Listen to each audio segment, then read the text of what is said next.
Oddities, late night movies with Rob and Zack. This is a podcast about cinematic oddities where we discuss any media that is too bizarre, abnormal, or off kilter for contemporary audiences.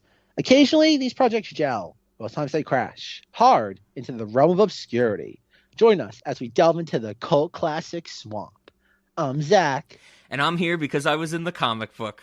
I was spoiled for choice for quotes for this movie. Like, this movie just has, well, one, I love most of the dialogue in this movie. But when I was, like, watching it and thinking of what I was gonna, who I was gonna say I was or what I was at the start of this episode, I think I had to go with the comic book one because that might be my favorite little meta joke in the movie. But there's so many good ones, like, and if I could go back in time, I'd want to meet Snoopy. And I thank God every day that I knew the words to Enter Sandman. Oh, du jour means seatbelts. Du jour means crash positions. I love that at the beginning. This is great. This is, I think I mentioned last week, that we're getting into probably the 2 weeks that Rob is most excited for in the 2001 Fort year. And then everything is going to crash and burn after Josie and the Pussycats and Freddy got fingered, both figuratively because we're going to do Shrek, and literally because we're going to do Pearl Harbor. So yes. This might be the peak of the Fort year for me, Zach, these 2 weeks. It's funny you mention it, because like going through the schedule, like creatively speaking, this is, I think, the most audacious period in 2001, because after this, everything else outside of maybe like AI, artificial intelligence, is like creatively a misfire, I would say. Yeah. Oh, yes, absolutely. I think that's a great way to put it. And I do think AI is also a creative misfire, but at least it's an audacious misfire.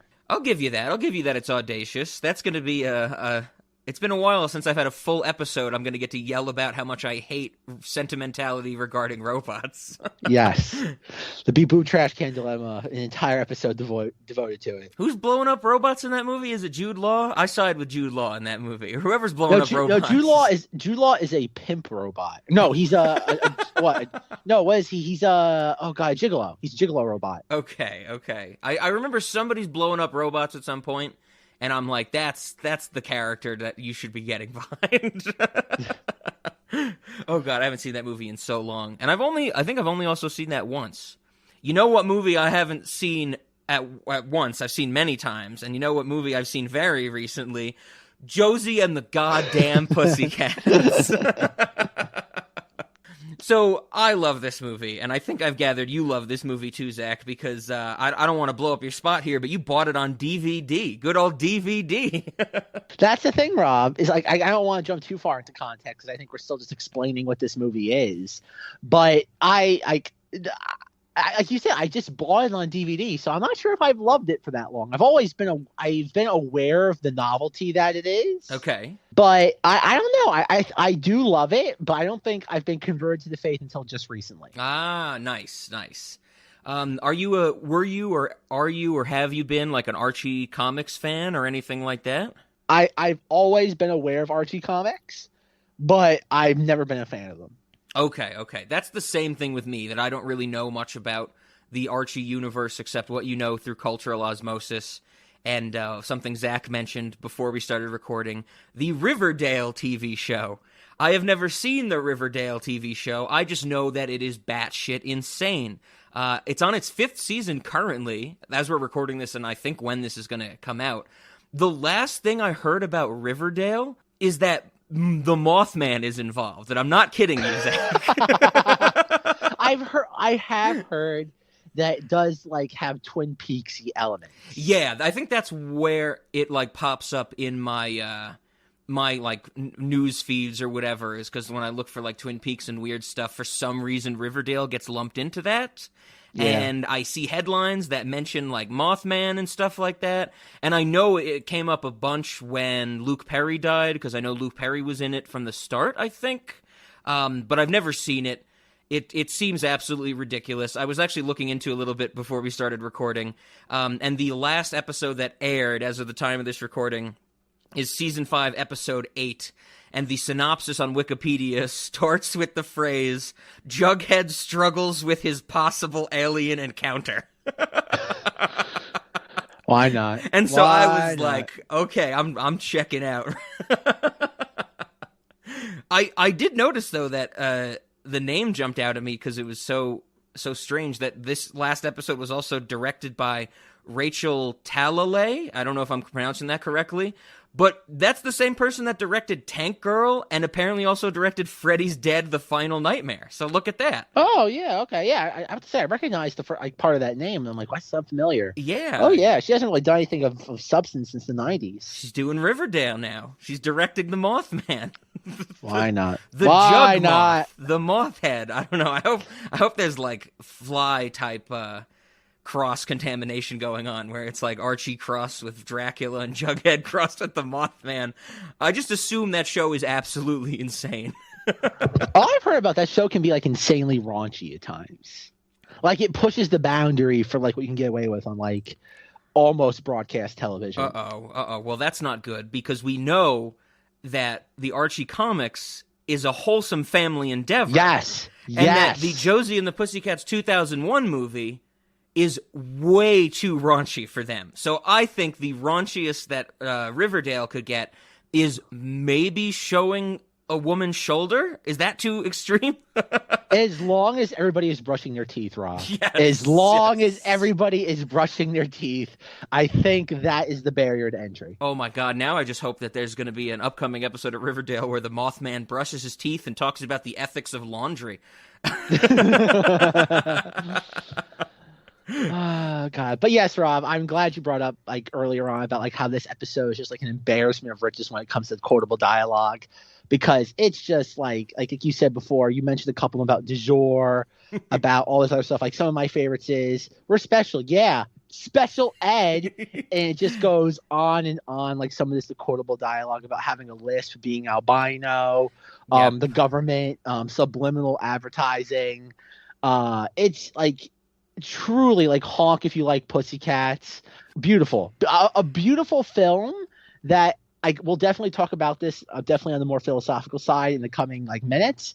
But like I don't want to say it's ahead of its time because as I was watching this, and there's something just kind of keep in the back of your head throughout the discussion, I don't know if this movie would find an audience, like a wide mainstream audience, in any decade.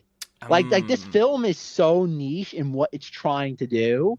I don't think there's any time period, at least from what I can tell, 20 years later, that this film would have excelled in. Sure.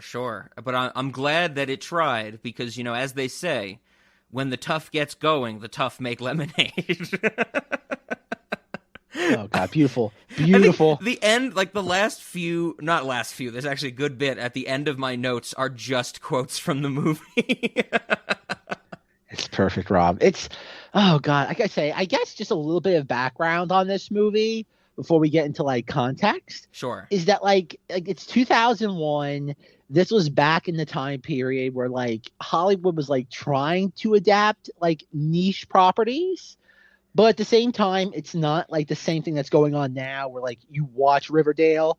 And I know Josie and the Pussycats do show up in Riverdale, but like it's where Riverdale kind of has all the characters there. Mm-hmm. This was back in the time where like studios deliberately split up properties. Yeah. So like even though Riverdale, like the location is mentioned in Josie and the Pussycats 2001, there's pretty much no mention of like Jughead, Archie, Betty and Veronica. Like everything was kind of deliberately and intentionally split up. Yes. Yeah. I don't think there's a single mention of Archie in this movie. And this had to be around the same time that Sabrina the Teenage Witch was on TV, right?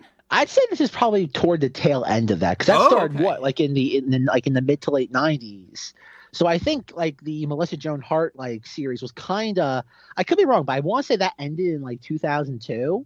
Oh, okay. But I could be wrong because I know that show ran longer than I always thought it did. Okay, yeah, I don't know my timing of that, but I do know that, which seems most people don't know, is that Sabrina the Teenage Witch was also an Archie Comics character. She was. It ended in 2003. It ended in 2003. Okay. Ran for 163 episodes. That is insane. That is going on my list.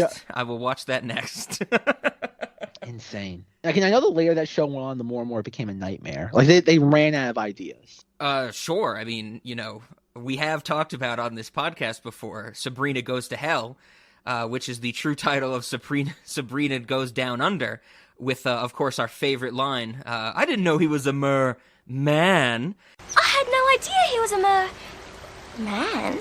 And you could tell they were running out of ideas at that point because, as I said on this podcast when we discussed it and I watched that movie, the A-plot is the cat trying to have sex. That is the A-plot. Sabrina trying to save the Australian resort is the B-plot. Sexually charged cat antics was how I described that movie, I'm pretty sure. Sexually charged cat antics. Do we know if that new version of Sabrina that they did on, like, what, Netflix? Did that have any connection to, like, the Riverdale universe? I don't know. I really don't know anything about that adaptation. I think I heard someone talk about it once, and I never heard about it again. I know it existed. Like, I know people enjoyed it, but, like, I never heard anything about it after, like, the inaugural season. Yeah. I feel like it got some news time because some group or probably one singular person was angry at the fact that it was, like, saying Satan was a good thing or something like that. I don't know. It was probably the same people who said that Harry Potter was bad because it had wizardry in it. This was like, oh, she's a witch, so she has to worship Satan, you know? Oh, God. That was also in the time period of the early 2000s, like, boycotting Harry Potter because it promoted, like satanic rituals and, like, witchcraft. Yes. Yeah, something I still do to this day. Boycott Harry Potter. Not for those reasons, but... I like how, like, just as time goes on, like, we still boycott things, but for very weird reasons. Yeah, exactly. I guess boycotting will always happen. It's just gonna kind of, like, just depend on which way the wind blows. Oh, God, I wasn't ready for this. I don't know how to make the joke, but maybe it's something like, Zack, is racism the new witchcraft? Do we boycott things for racism now when we used to boycott them for witchcraft? Oh, God. Back in the day where it was like we didn't understand something, we thought it was a witch, so we must burn it. Yes. Now, if we don't understand something, we call it racism and we must burn it. I have to say I love that recurring joke in this movie. You know, pink is the new red. This, like, X is the new Y and stuff like that. I'm totally on board with that, except for the one where they say Gatorade is the new Snapple. I will always go with Snapple over Gatorade. And I have to say, the subliminal messaging, or I guess the liminal messaging in that case, totally worked on me, because when they were like, Gatorade is the new Snapple, I was like, fuck that. I should go buy a Snapple. So the reverse worked on you. Yeah, exactly. And I guess this, we're going to have to get to it eventually. This movie has a close relationship in theme and storyline with the Join the Navy episode of The Simpsons. You remember that one where Bart joins the boy band? Even at Niyash, Evan at Niyash. Even at Niyash, even at Niyash, even at Niyash.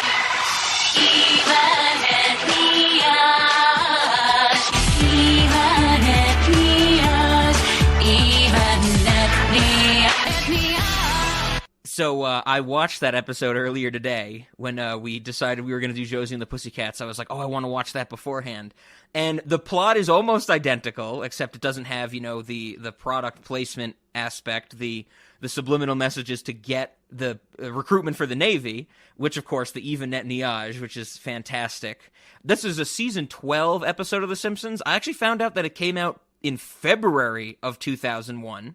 So that is earlier than Josie and the Pussycats. But I rewatched the episode. I remembered a lot about it. There was a few jokes that I didn't remember. Like there's one where LT Smash, well, first off, his name is revealed to be Lieutenant LT Smash. Like that's a big twist. And then he's like, yeah, we've been using all these different types of conditioning and messaging to recruit for the Navy forever. And he's talking to Lisa, and he says, like, we do subliminal, liminal, and superliminal messaging. And Lisa goes, superliminal? And he goes, yeah, watch this. And he opens his window, like, of his office, and Lenny and Carl are just standing outside of it for no reason. And LT Smash goes, hey, you guys, sign up for the Navy. And they go, okay. And he goes, look, it worked. But one joke, and because I haven't seen this episode in probably, 15 years, if not more, was that when Bart, Nelson, Milhouse, and Ralph are in the boy band, the family is gathered around to like watch the premiere of their new music video. And the music video is where they introduce the Eva Netanyahu, and Lisa gets onto the trail of that being subliminal messaging and stuff. But at the start of the music video, it's like, you know, whatever, it's they're the Party Posse. That's their band name. The song is Drop Da Bomb, and then it says directed by Ang Lee. and I was like, that is the weirdest joke, because like Ang Lee in 2001 had done what, maybe Crouching Tiger by that point? Like, this was before Brokeback. This was before Hulk. Like, I don't think people knew who Ang Lee was. Well, he did things like what was it? The Ice Train. Was Sense and Sensibility the Ice Storm. Before that? I don't know my Ang Lee timeline. But I just found that absolutely hilarious that Ang Lee directed a boy band music video in the Simpsons universe. Oh, good old Ang Lee. So yeah, I had to watch that because it's so similar. And I mean, was this a thing? Do you remember, Zach, or no? Was in the early 2000s, or maybe 2000 to 2001, or maybe even, you know, in the Y2K, pre-Y2K era, was like subliminal messaging becoming a hot topic? Like, were people really knowing about it? Because I was trying to look up, I think it was years after 2001, like maybe in the 2010s, that Mark Mothersbaugh came out and said, like, I put a bunch of subliminal messages in my commercial jingles and stuff. Do you know if, like, subliminal messaging was a hot topic in the early 2000s? I don't, like, it's always been something of interest. Yeah. Like, even going back to, like, our, like, Room 237, they talk about stuff like that. Okay, I think ever since the 60s, like, subliminal, like, advertising has always been a thing that people are very, very leery of. I don't know if there was specific to the late 90s, it being like a major, like theme concern. Maybe on the advent of like digital advertising and like the internet coming really into like mainstream. But like nothing that I can really like remember. Okay. I just found it so strange read. that this, like, Josie and the Pussycats and the Simpsons episode come out, you know, the same year. Maybe what, like 2 months apart from each other, and it's I don't know, I just found that so strange. And you know, I think finally after 3 years of Cinemodities, I realize now it was probably a bad idea to put the subliminal message in our theme song that said don't listen to our podcast. Oh god. But I love it. I think I'm with you. It's always been an interesting topic for sure. If you Google Mark Mothersbaugh and subliminal messaging, you can find a bunch of examples of him just brazenly talking about all the subliminal messages that contradicted the product they were selling that he put in jingles from, like, you know, the 90s to the early 2000s. That explains why I bought all the Rugrats merchandise I did back in the mid to late 90s. There you go. Yep. And remember, Zach, Mark Mothersbaugh was a member, or probably is still a member, of the Church of the Subgenius. So it all comes together.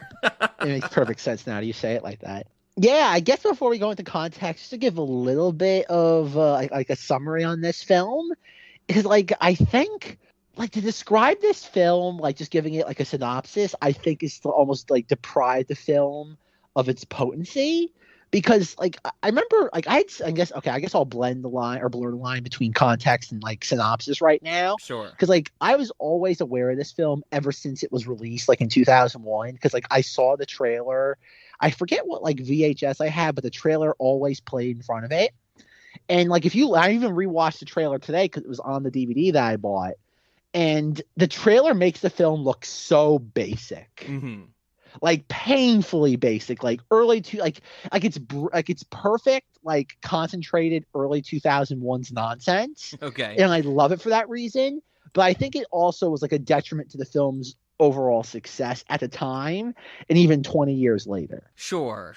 I guess I have to ask on that topic about pure concentrated 2001. Is this soundtrack something you regularly listen to? To answer your question, for the most part, no, except for one exception. Okay. I was always aware of the soundtrack of this because getting into context, like my nephew, he was more fond of this movie for the obvious reasons because of the overall like just like girl power message that he always kind of glommed onto. Mm-hmm. I remember him and I like talking about like the like what was it 5 hours and 6 long days. Yep. Till the blah blah blah blah. 4 hours and 5 long days.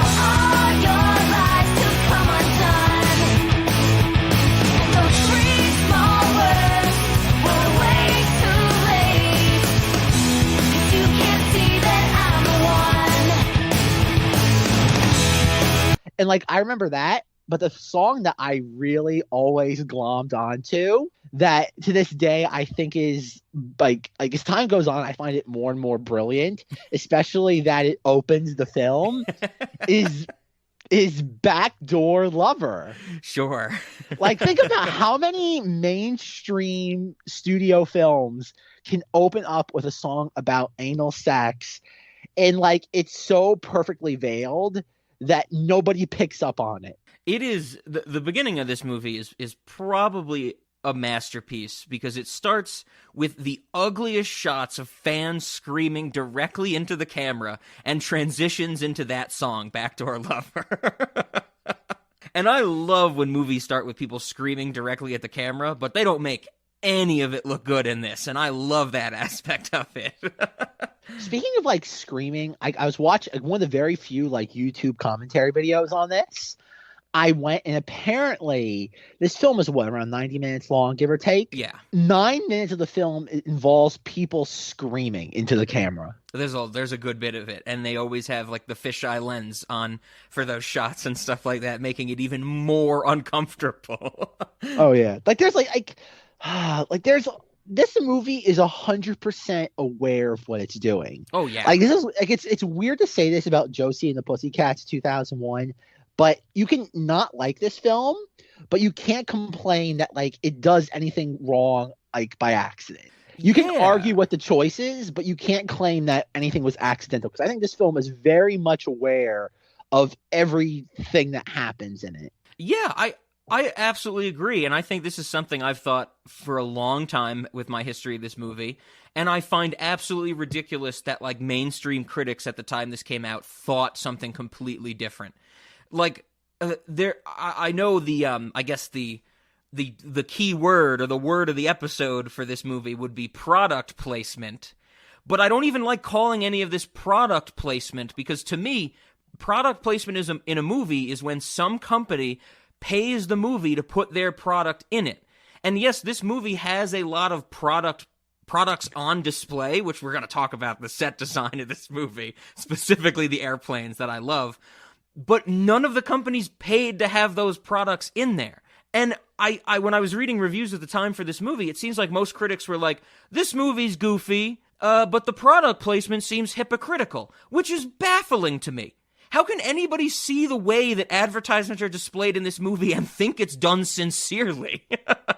I think, like I say, I'm going to steal this point from Rob's favorite podcast, Blank Check, who covered this movie. Why the hell would they do this movie? Because what is it? Elfont and what are the directors? They've only done like 2 movies, right? They talked about this movie because the person in charge of their social media, they allowed them to pick a movie, and this is what they picked. And this is where like Blank Check so is they can at just do its whatever best. The fuck they want. Yes, basically. And this is where Blank Check is at its best. We're just Zach, you have a cat. What does your cat want us to talk about? Oh God, Rob. But no, like in that episode of Blank Check, apparently, like Griffin brings up the point that like a lot of critics, like especially Roger Ebert, who gave this a 0.5 star out of 4, like talk about like just missing the point of this film entirely. Yes. But I think the point that again Griffin like brings this up is that like a lot of people thought this like the film was trying to have its cake and eat its too when it came to like the product placement. In the sense of like they thought that they were trying to get the money from the companies and then also use them in this satirical way. Yeah, like lampoon it, like get the money and also lampoon the idea of product placement at the same time. Okay, but I think it is a fact, and this is of course something that's on the which we now know is not the Bastion of Truth, the IMDb trivia, but there is a lot of stuff that backs up that. Like almost all of the products in this movie they did not receive money for. I think the only one I found actual evidence that they found money for was Puma, the shoes. Yes, they got apparently they got some for. I think Puma donated something to the production of the film. Okay. But I don't. And even when I read stuff about this movie today, they still called it product placement. And I understand that term or phrase perfectly describes what they're doing. They are taking a product and placing it in this movie. But I really want to make the distinction of product placement being that they actually were paid for it. You know, it's like I I don't think that you can say, like in Blue Velvet, when Dennis Hopper is screaming about Pabst Blue Ribbon, I don't think you can call that product placement, because Pabst did not pay David Lynch to get that in the movie. So I want to make that distinction. So there's very little product placement in this movie, but oh my God, there are so many products placed in this movie. Well, I think it's called product placement because there's really no other word for it, like in this context. Yes, like, think that's about the it. problem. Like, we need to come up with the word, like instead of like mise en scène, like mise en product or something like that. well, it's like faux product placement. Yeah. But that's the thing, though. But like, if you're not really clued in, and also consider, like in 2001, there wasn't the sort of like marketing and like peek behind the curtain when it comes to like movie making as there is now. So it probably would have been very, very hard for them to communicate this, especially also in a time like in 2001 where things were very much like, God, we're so cynical by today's standards compared to 20 years ago that unless you really probably like had an interview with the filmmakers, okay, you never would have known otherwise. That's a good point, and that brings up something where probably if they were trying to like the directors, Elfont and Kaplan, or you know, anybody involved in this movie were trying to say this to some news outlet or critics or something, they'd be like, no, we didn't, like, this was all purposeful, you know, we weren't paid to literally line an airplane with ivory dish detergent and bounce dryer sheets. They'd be like, yeah, right, nerd. Like, you probably got millions of dollars for that. But no, that's an interesting point, that back then it was a very different thing with how this stuff got out. Information was disseminated and stuff. I do want to mention, because you brought it up, I did read Roger Ebert's review, which is just scathing of this movie. Like, he's basically like, this is not worth anything. There's a really great quote from it, though, where he says, Josie and the Pussycats are not dumber than the Spice Girls, but they're as dumb as the Spice Girls, which is dumb enough. And I'm like, I disagree with you completely, but that's a great thing to say about some, like, groups of people. Like, X are not dumber than Y. They're as dumb as Y, and that's just dumb enough. But yeah, this movie got so much hate when it came out. And now you can find, I didn't watch any of them, but you can find like millions of YouTube videos that are like, this movie was misunderstood, this is a hidden classic, blah, blah, blah. And I'm glad it's getting that attention. But I like to say, you know, I was on the hype train before all these people were, Zack, so where's my hipster gold star for the day? I know, Rob, I know. You were deprived. You were deprived. Yes. Okay. So, I mean, yeah, I think I cut you off from you trying to give a synopsis of this movie, and we just went into product placement.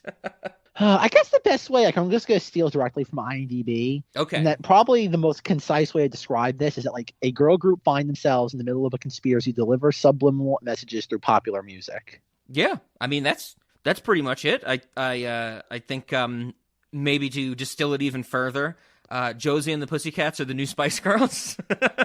More or less. Yeah. I mean, it's a pretty basic movie. I think it's what, like you said, you know, we don't want to take away the potency, the essence of it, is that it is such a lampooning of the of commercialism, I guess. And of course, it's focused on the music industry, but it really is of commercialism as a whole. And you know, I guess, and the end also gets at some notion of the power that, you know, people in power, you know, wanting to make themselves better, like with the whole Parker Posey and Alan Cumming, you know, kind of subplot at the end. But it's great. I guess we'll describe the movie more because I have so much to say about it.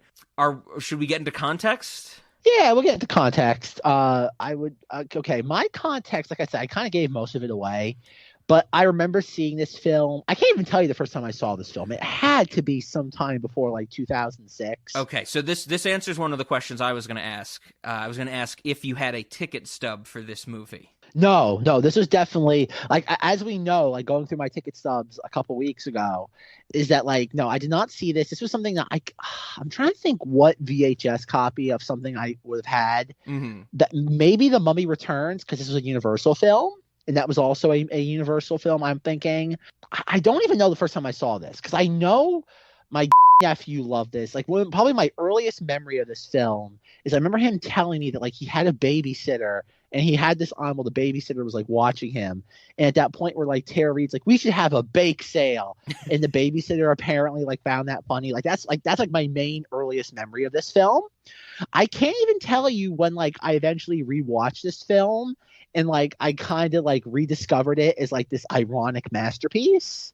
And that's the thing. So like probably, and then after that moment, however long ago that was, I remember when Blank Check did their episode on it about 3 years ago, and just like they really doing like a deep dive and just how like ironic and just like this film really knows what it's doing. Mm-hmm. And even in preparation for this episode, like I didn't do that many podcast searches, but like even on YouTube, I only found one video that really went into any sort of like meaningful dissection of the themes this film is trying to get at. And it was only about 9 minutes long. And for the most part, it's a pretty clever video, even though I think it's one of those, oh God, it's this new thing now for like YouTube film criticism where like you have this weird sort of like dichotomy in thought where you either have the super cynical perspective, Mm-hmm. like personified by like Red Letter Media. Sure. Or it comes down to we must destroy capitalism. Okay. Because like it's funny in the video that I watched for this YouTube person compares the film positively to Speed Racer, and they're like, oh, it's another like ill-forgotten gem of the 2000s that's about how capitalism is evil and must be destroyed. Sure. And I'm like, I don't think that's the message of either one of those films. and if it is, it's not that is like intense and it's not like the main theme of the film at all. And that's why I find interesting. So, like this film for the most part is still like, I wouldn't even call this a cult film. I would say that it's still very much like, whereas like we have like I know we've always talked about a lot where like Evil Dead 2 is the greatest example of like a cult film just teetering on the edge of mainstream. And then you have things like you have things like Speed Racer that are just now getting their due like a decade and a half later. Then you have this where it's like nobody's even aware of it. Yeah, yep. That I agree with you that while I think there is some, maybe not capitalism, but anti-commercialism in this movie, it's definitely not the main theme or anything like that, which I also think is not the main theme of Speed Racer, which we got into. But I think it is there somewhere, at least. I'd say it's almost like an offshoot of like nihilism. Yeah. It's like the idea that like people who have become like that are part of the machine have become so, oh God, numb to like the industry they work in and what it could be. Mm-hmm. And like it's kind of like it takes that new and up and coming person to kind of like realign and recalibrate everything. Sure. Like Josie's story in this is very similar to Speed Racer's like story arc in Speed Racer. Yeah, absolutely. And then I think, that is definitely a big thing, Josie's arc. And then also at the end when they go and play the concert, their first concert, like real concert, which is hilarious. It's this big arena show and they get out there and Josie's like, stop it, everybody take your stupid ear things off and we're going to play something new. It's okay if you like it. It's okay if you don't like it. Just make the decision on your own. Which is weirdly the thesis of Cinemati's. Yeah, definitely. Make the decision on your own, even though, yes, we do employ heavy liminal messaging. What I love, like in that Roger Ebert review, he does a fantastic Robism. Ooh, okay. Of harping on the fact that it's like it's not subliminal, it's suboral, and I love that. Like that he just gets so hung up on like the diction and the semantics of it all, and it's like Jesus, it's like he's not wrong, but like oh God, it's such a weird thing to get hung up on. Sure, yep. So I guess so. Like you said, the first time you saw this movie was maybe what'd you say? Sometime a little before 2006. It had to be sometime in the 5-year span of 2001 and 2006. Okay. Have you watched it like consistently since then, or is it just something like you said you've known about? Yeah, okay. It's one of those movies. I'm guessing that I probably got it from the library when I first moved up here to New York, and then like I don't know. It probably would have been something that like I really, because like I said, I always enjoyed the film, but I kind of knew everything that happened in it. Like I said, even like I think in preparation, like I'm sorry, not in preparation. Like after I listened to Blank Check's episode, I got it from the library, and the library had the goddamn stupid PG cut of the movie, and I was just like, nope. Like Rob knows, like I am very, very like fanatical when it comes to watching films like in their original state. Like if anything is even slightly compromised, I will just do without it. And that's the thing. Like that was 3 years ago. So I probably have not watched this film in probably I'd say 10 to 15 years. Oh, okay. Prior to the viewing for this recording. Sure. That'd be great. Zach's like, we're doing an episode on it I haven't seen in 15 years, but here we go. It's kind of the opposite of like we did for Starship Troopers, where I was just like, Rob, I've seen this film enough. Like I really don't need to watch it in preparation for like this recording. So this was, I also did not see this in theaters. I have no idea why I would have seen this in theaters. You know, I was too busy seeing Spy Kids. But this movie I saw eventually when it came to like TV. I have no idea what channel it would have been on. Like I can imagine it's being big on HBO. That's what I was thinking. Like either HBO or maybe some like TV edit on like an MTV or a VH1 or something like that. But I don't remember exactly. But I saw this a bunch when it was on TV when I was younger, like through those like early to mid 2000s. And I definitely loved it. I was definitely like so into how goofy it was, and I was just entranced by how strangely funny Tara Reid's stupid character is. Like, to this day, I really love Tara Reid's character, and the way there is one scene in this movie when they're in the plane and they're listing off the perks of being rock stars, and they're like, and there's food, and there's this, and there's that, and Tara Reid goes, and there's coasters. And the way she says coasters has always just resonated with me hardcore. Hey guys, you know how people always say that this is the life? I think this is what they say. Private plane. Record deal. Coasters. So I fell in love with this movie. Once I made it to college and I was collecting files on my hard drive, I was like, I gotta get this. I found it. I think I watched it a few times with some people. Nobody else liked it as much as I did. As you can imagine, like in my college years, hanging out with, guys of my own age who were just like stoners and stuff, this was not the movie for them. And eventually this movie fell into the category of something I absolutely hate, that when I talk to people about it, they're like, I've never seen it, but I'm going to judge it completely based on the title. And this movie's in the same in that category, along with like Babe 2, Pig in the City, where I talk to people about how much I love Babe 2, Pig in the City, and they're like, that's ridiculous. I would never watch that movie. It's like a kid's movie. And I'm like, you are out of your fucking mind. It's like, what if Babe was in Mad Max Village? The movie's about existential dread. It's fantastic. And I can't believe, I don't think I'd be able to get anybody I know these days to sit down and watch Josie and the Pussycats without, short of a Ludovico technique type of thing. But I still love it. I think I watch it maybe like once every 2 years. It's something that I'll throw on, if I go past on my hard drive and I'm looking for something to watch. It's so easy to watch, and I love it so much. And I'm glad it came out in 2001 so it could be part of this series. Because if it wasn't, just like next week with Freddy Got Fingered, I would have found some way to get it in here. Yeah, that's the thing. Like, just not to jump too far ahead, but like, I don't know how. We'll get this definitely when it comes to like late night movie, but like I just don't know how you sell this movie to people. Yeah, it's just like, unless you force them.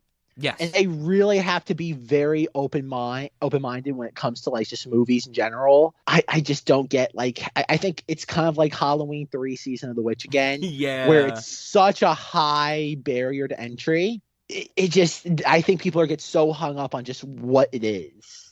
That's another good one. That's probably in the same category with. I like that we're building this up. My category of movies that people don't want to watch with me because they're stupid is Josie and the Pussycats, Babe 2, and Halloween 3. I think it comes down to like almost the franchise like inertia like works against the film's like best interest. Yeah, I get that's a good point. Like, if there was something that is like a 2 or a 3 of a franchise that's absolutely different, but people don't know that it's different, that could definitely play a role in it. I think the Josie and the Pussycats, it's got to be through cultural osmosis, because like we were talking about, we know these characters from Archie. I would imagine that if somebody's like, oh, Josie and the Pussycats, maybe they remember Archie, maybe they remember like the Hanna-Barbera cartoon or something like that, and they're just like, this is not for me. And that's the thing I think kind of worked against the film's like best interest, was that like, if you remember, like when we were growing up, like you did have like very early in the mornings, like on weekends or weekdays on Cartoon Network, they would play old school Hanna-Barbera cartoons. Yep. So like, and like if you go back and look at some of those like original Josie and the Pussycat cartoons, they were kind of stale in like the early 2000s.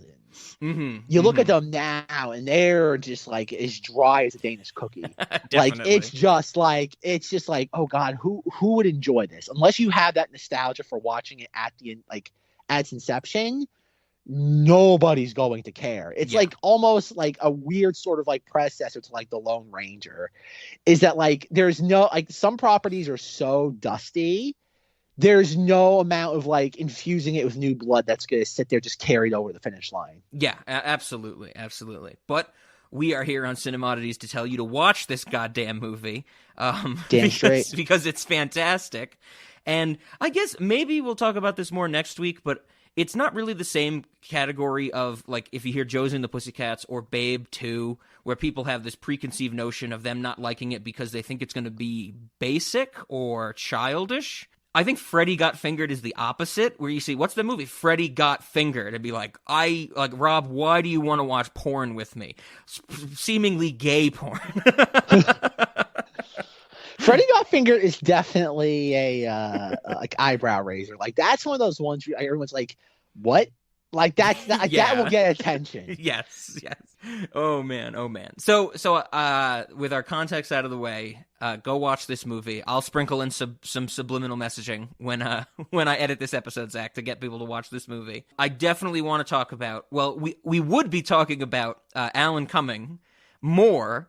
But I love that in our Spy Kids episode, I say, I love Alan Cumming, and I want to talk more about him in the Josie and the Pussycats episode, and then we do a deep dive into Alan Cumming's career. So we did that already a few weeks ago. I think someone we didn't get in Spy Kids is Tara Reid. We have to talk about Tara Reid. This has got to be my favorite Tara Reid performance. Do you have a favorite Tara Reid performance, Zach?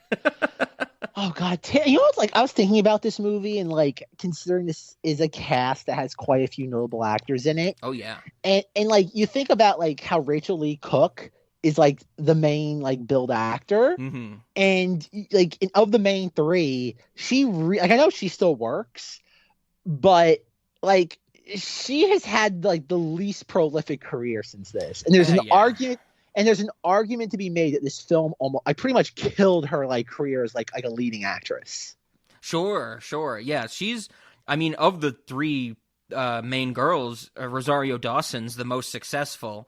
Rachel Lee Cook, I don't know too much about, and Tara Reid, I think, very famously kind of burnt out, type of thing. Yeah, exactly. I was gonna say blinked out, but like you, because like that's the fun thing. Like how I was kind of hoping I could introduce this and have been like, this film stars Ahsoka Tano, the star of Paradise, and Rachel Lee Cook, spelt with 2 A's.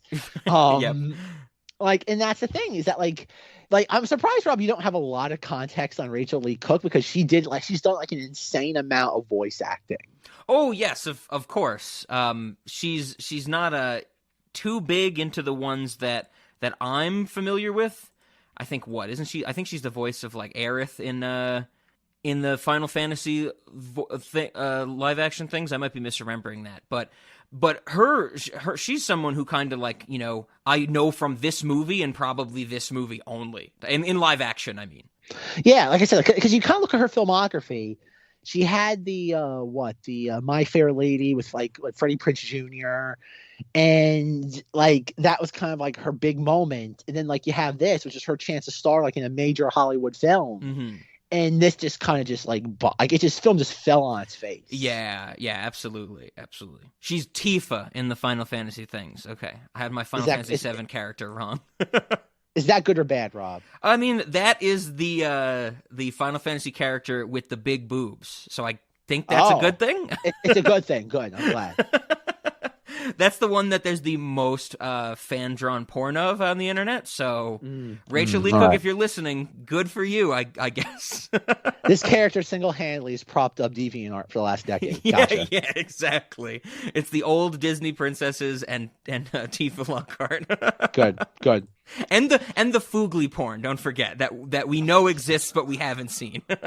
We're working on it. If it doesn't exist, we are going to definitely get a commission artist to get to work on it ASAP. That would be the greatest email chain.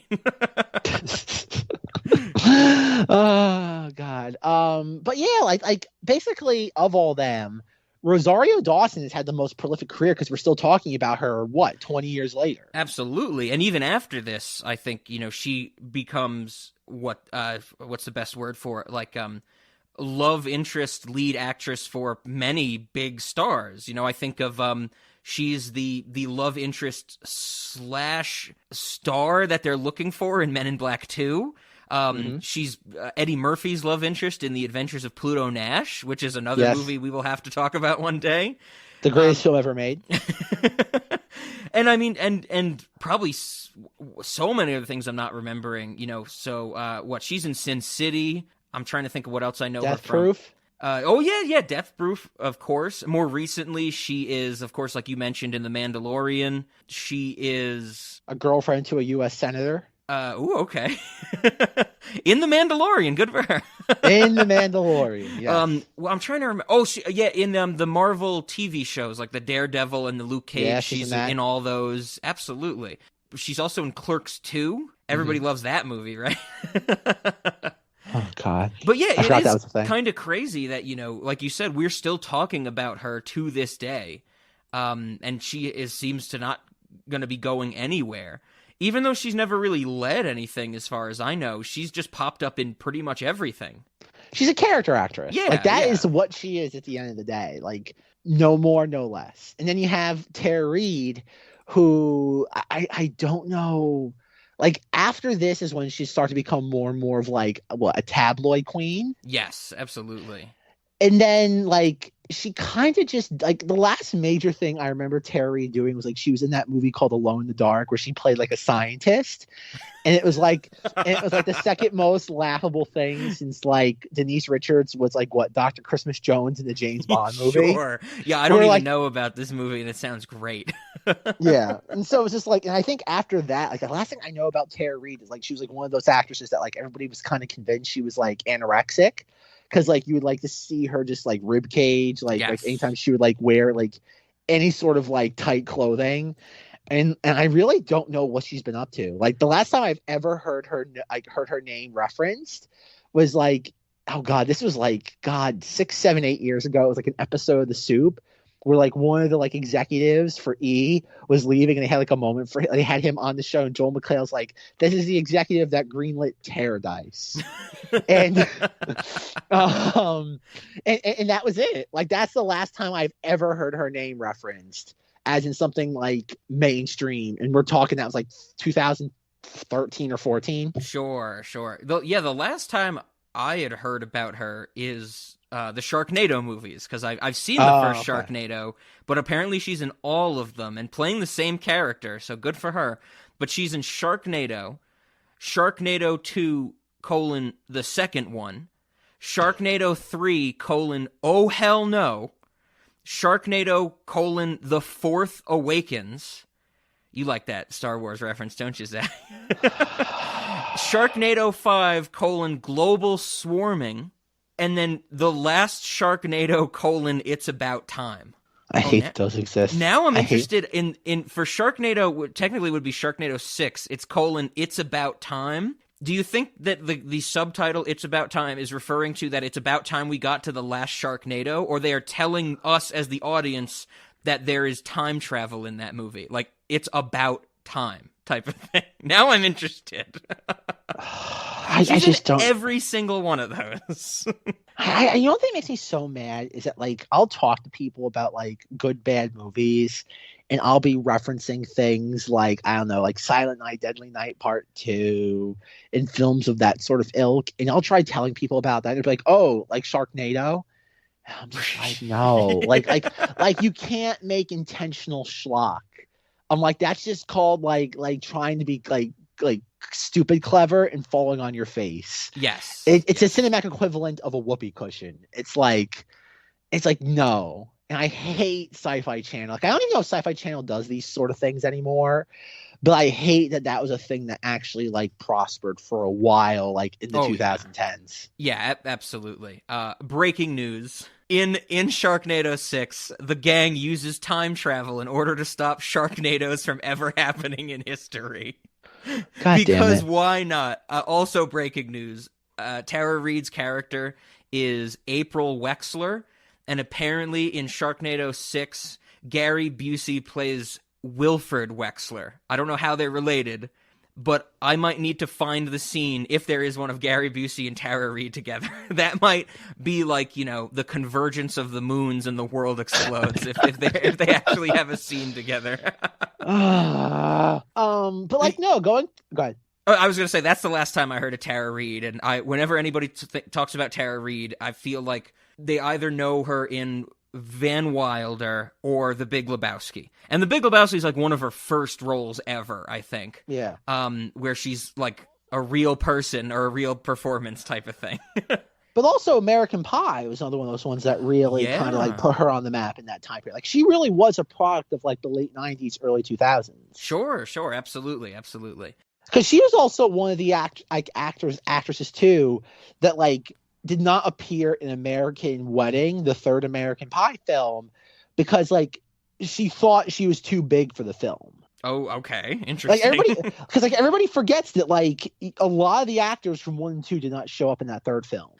Is that when it like started to become the straight to DVD nonsense? Not that the third one was straight to DVD, but after the third one it started to do that? Well, afterwards though, but like again, like you lost like Chris Klein, you lost a lot of those actors that just felt like they were above this. Okay. Interesting. Yeah, I don't really. I've only seen American Pie 1, and I think I've seen 2. But yeah, we'll talk about Tara Reid again in this series. Rob, you're telling me you haven't seen American Pie 6: The Book of Love? I can't say that I have. If I have seen it, I have repressed it completely. Excuse me. It's okay, Rob. It is American Pie. Oh God, this is weird. I don't even know the continuity of this. Oh my God, there's more? I feel like Zack is going down a rabbit hole where he's going to read, he's like, this one's called American Pie, and then he's going to start talking in like an ancient language and a demon's going to be summoned. If you had to guess, how many American Pie movies do you think there are? 9. That is actually correct. Oh, okay. I wanted to go a little more than Sharknado, which was 6 because American Pie's been around longer. Yeah, like that is like it's insane. Like genuinely insane that there's 9 American Pie. Well, I know there's 1 and 2, and you just mentioned Wedding, which I know of. I know there's Reunion. There's this is the continuity of the American Pie franchise. Okay. There's 1, 2, Wedding, Band Camp, The Naked Mile, Beta House, The Book of Love, Reunion, which is the one that brought back the original cast. Then you have Girls Rules. Oh, okay. I feel like I've maybe heard of The Naked Mile before. And Bandcamp just makes perfect sense that they would name a movie that. And funny enough, in Girls Rules, which came out last year, it does not feature Eugene Levy. Ooh. But it features Danny Trejo and Barry Bostwick. Danny Trejo as Machete? We can only hope. Oh, good old Barry Bostwick. Oh God, I mean, is Tara Reid in it? Is Tara Reid? Okay, I was about to say this. I understand this is probably a bad thing to say. My follow-up question is Tara Reid still alive? Do we know this? That is horrible. Like Sharknado ended a few years ago. Terry apparently is still working. Okay, well, good for her. Maybe she'll be in the Josie and the Pussycats reunion. She'll pop up on Riverdale, and the original Josie and the Pussycats will fight Mothman. She was involved with 5 projects in 2020. Okay, good for her. I never would have guessed. Yeah, that's she apparently has 22 projects in development. Holy shit! Okay, wonderful for her then, I guess. Yeah, she's keeping busy. She's not a household name anymore, but she is keeping busy. Okay. Well, I definitely think this is my favorite Tara Reid performance. Not that I've seen her in a lot of the stuff. She's good in The Big Lebowski, but I think that she doesn't have too much to do in that movie. From what I remember, I think she's fine in American Pie, but I don't really remember that movie except the main things. Sharknado, like I said, that movie, I don't know if I actually said it, but I hated that the first one when I saw it, and that's just garbage nonsense. So this one Tara Reid's great in it, and I think that I love this performance, and Tara Reid will always have a special place in my heart, because usually, even when I was younger and watching this movie, I always hated when there were just characters that would just fall into one mold and play it constantly. Like if a character was just stupid constantly, I always hated that. Like I don't like Meg on Family Guy, because the point of Meg is just to be the butt of jokes. Like that drives me crazy that there's no development or any depth to these types of characters. But for some reason, maybe it's with how kind of sparingly it's used, or maybe not sparingly, but the timing between the Tara Reid stupid jokes in this movie are spaced out. I love this performance. Like I love the way it's delivered. I love that, she like kind of giggles after every line she delivers. Like I said in one of my quotes was going to be, if I could go back in time, I'd want to meet Snoopy. And that comes out of nowhere. It makes no sense. The movie plays it so sincerely, because Josie after that is like, Mel, I love that about you. You think anything is possible. But I absolutely love Tara Reid in this movie. I love the coasters thing. One of my favorite scenes in cinematic history has got to be her in the shower with the McDonald's logo all over it, and with like the French fry container loofah, and she keeps dropping it because she's singing "If You're Happy and You Know It, Clap Your Hands." It's absolutely wonderful. This is one of those things where it probably would have fit well in our series of Unexpected Love, because I feel like anybody who listens to this podcast or knows my thoughts on movies and stuff, they'd be like, "Oh, Rob would hate that character, right?" And I'd be like, "No, baby, give me the McDonald's bathroom scene every day of the week." Like even at the end too, like there's like Parker Posey's like describing like what's gonna happen to Rosario Dawson and Tara Reid, and like they pull back the curtain and it's like, "Oh, we won a car!" Yes. And it's like, "No, you didn't." And she goes to Rosario Dawson, "Valerie, you won a car." Wyatt, why don't you show these two lovely young ladies what we have for them this evening? Gladly, my darling.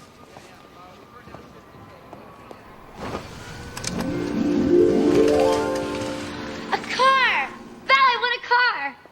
No, you didn't win a car. Oh my God, you won a car! No one won a car! It's great. Like, and people have to realize, like, it takes a lot of talent to play like that. Oh God, because being that dumb of a character, yes, you could, like, in the words of Robert Downey Jr. for Tropic Thunder, it takes a lot not to go full retard. Yep, absolutely. And I think, like I said, maybe it's definitely in the performance. Like I said, it may be something of the timing of the jokes. That there's always something. It's not rapid fire stupidity. It always comes out, like, even watching it for this recording for like the millionth time I've seen this movie, it still gets me every once in a while. Like, the movie knows how to play. Like, it'll have a joke. Like, I think of the scene when Alan Cumming brings Josie and the Pussycats into, like, their recording studio. And as soon as that scene starts, Tara Reid runs over to the wall and, like, molests it and goes, "The walls are so squishy, haha." And then nobody, like, cares about that. The scene continues. The actual plot is developing. And they get over to the Mega Sound 8000. And, Alan Cumming describes how it works. They play something, and then they play it back with the Mega Sound 8000, and they're like, "That was us? That sounds so... I want a Big Mac." And it's like, I never expect that to pop up for some reason. As much as I know this movie, the movie does well enough to make me forget that another stupid joke is about to pop out at me. And then, of course, Tara Reid's delivery is just like, "I want a Big Mac." But Melody... You're a vegetarian. I know, but I really want one. And now, I'll play it back with the mega sound. And those three small words were way too late. Is that us? It sounds so... I want a Big Mac. What? Mel, you're a vegetarian. I know, but suddenly I want one. Maybe on the way back to the hotel? Okay. Yeah, there's like that's the thing. Like, it takes a lot to sit there, just like kind of like toe the line of that. It takes a lot as an actress to sit there, not go too far with it one way or the other, and like even when she's like doing the whole thing about like you can be in multiple places at once, she's like, I could be in this room or this room. I fucking love that, and that is the thing is these jokes are bare bones dumb. Like that joke is set up as the manager being like, I can't be in two places at once. And she's like, well, what if you could be? That would be so cool. Like I could be in the living room. And then she just starts running around the house or the trailer or whatever they're in. And I'm like, this is the dumbest thing. And I can't get enough of it. Yeah. And like I said, she's definitely the most entertaining character, I would say, in the entire film. Oh yeah. I have to say so. Yeah. Because, like, Rosario Dawson is kind of just moping through this movie. Yes. Like, she doesn't have a lot of, like, laugh out loud lines. Rachel Lee Cook Josie is the protagonist, so she's kind of the straight man. And most of the comedy of the three of them, the vast majority, I would say, falls on Tara Reid's shoulders. Absolutely. I would say she's the most entertaining. And that's another thing I love about this movie is that it's packed with jokes and things that make me laugh. You have such a specific type of comedy, the dumb comedy, I guess we're calling it, that's, like you said, lands on Tara Reid's shoulders.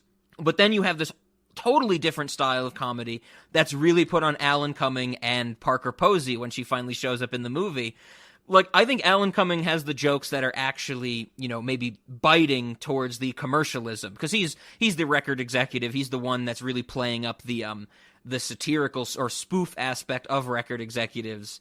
But I one of the jokes I totally did not, I don't think I fully got when I was younger, that I totally appreciate now, and we're probably going to get canceled for, is when Alan Cumming is describing Josie and the Pussycats to Fiona. And he's like, think Christina Aguilera times 3, except one of them is incredibly tan. Or TLC with 2 white chicks. Yeah, I heard that, and I'm like, oh boy. I'm like, in a way, I'm kind of glad this film doesn't exist on anyone's radar, because this is one of those films that would get, like, one of those lines that would get it, like, banned forever. Oh, absolutely. But it's so, that is, I feel like that's, yes, it's a racially charged joke. There's no way around that. But I don't think you hear anything like that today. Describing Rosario Dawson as incredibly tan, I think the joke, like we said, while racially charged, is so poignant because as the record executive, he's all about selling these people, not the music, as is made clear in the movie. He's not selling the music, he's selling the people type of thing. And it's like, well, how do you describe it? It's like the joke these days of, how do I write, I changed a light bulb on my resume? Like, how do you fancy that up? This is that version. It's like, how do you fancy up that it's 2 white people and then 1 black person? One of them is incredibly tan, Exactly. I don't think it's meant to be like a racist joke. It's like, it's that thing of like you were saying, it's like it's the executive trying to sell it. Yeah. And it's like, okay, how do I do this? Like, how do I describe this to somebody? It comes down to that same sort of principle as we've learned from the Jimmy C thing of like, how do you get Titanic made?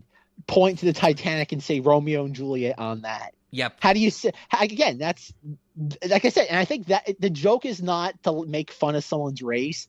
The joke is to make fun of how Hollywood and just the entertainment industry just boils everything down.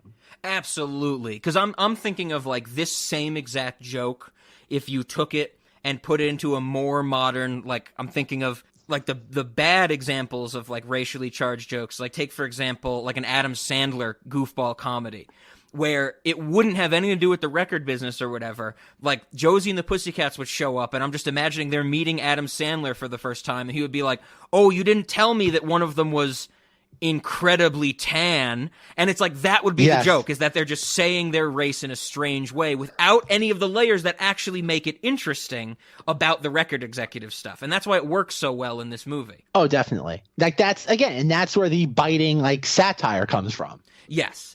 I have to say though, because that before or like right when Parker Posey cuts him off and he's like, I understand. She says like Wyatt, I understand what you're saying. You don't need to give me all these analogies.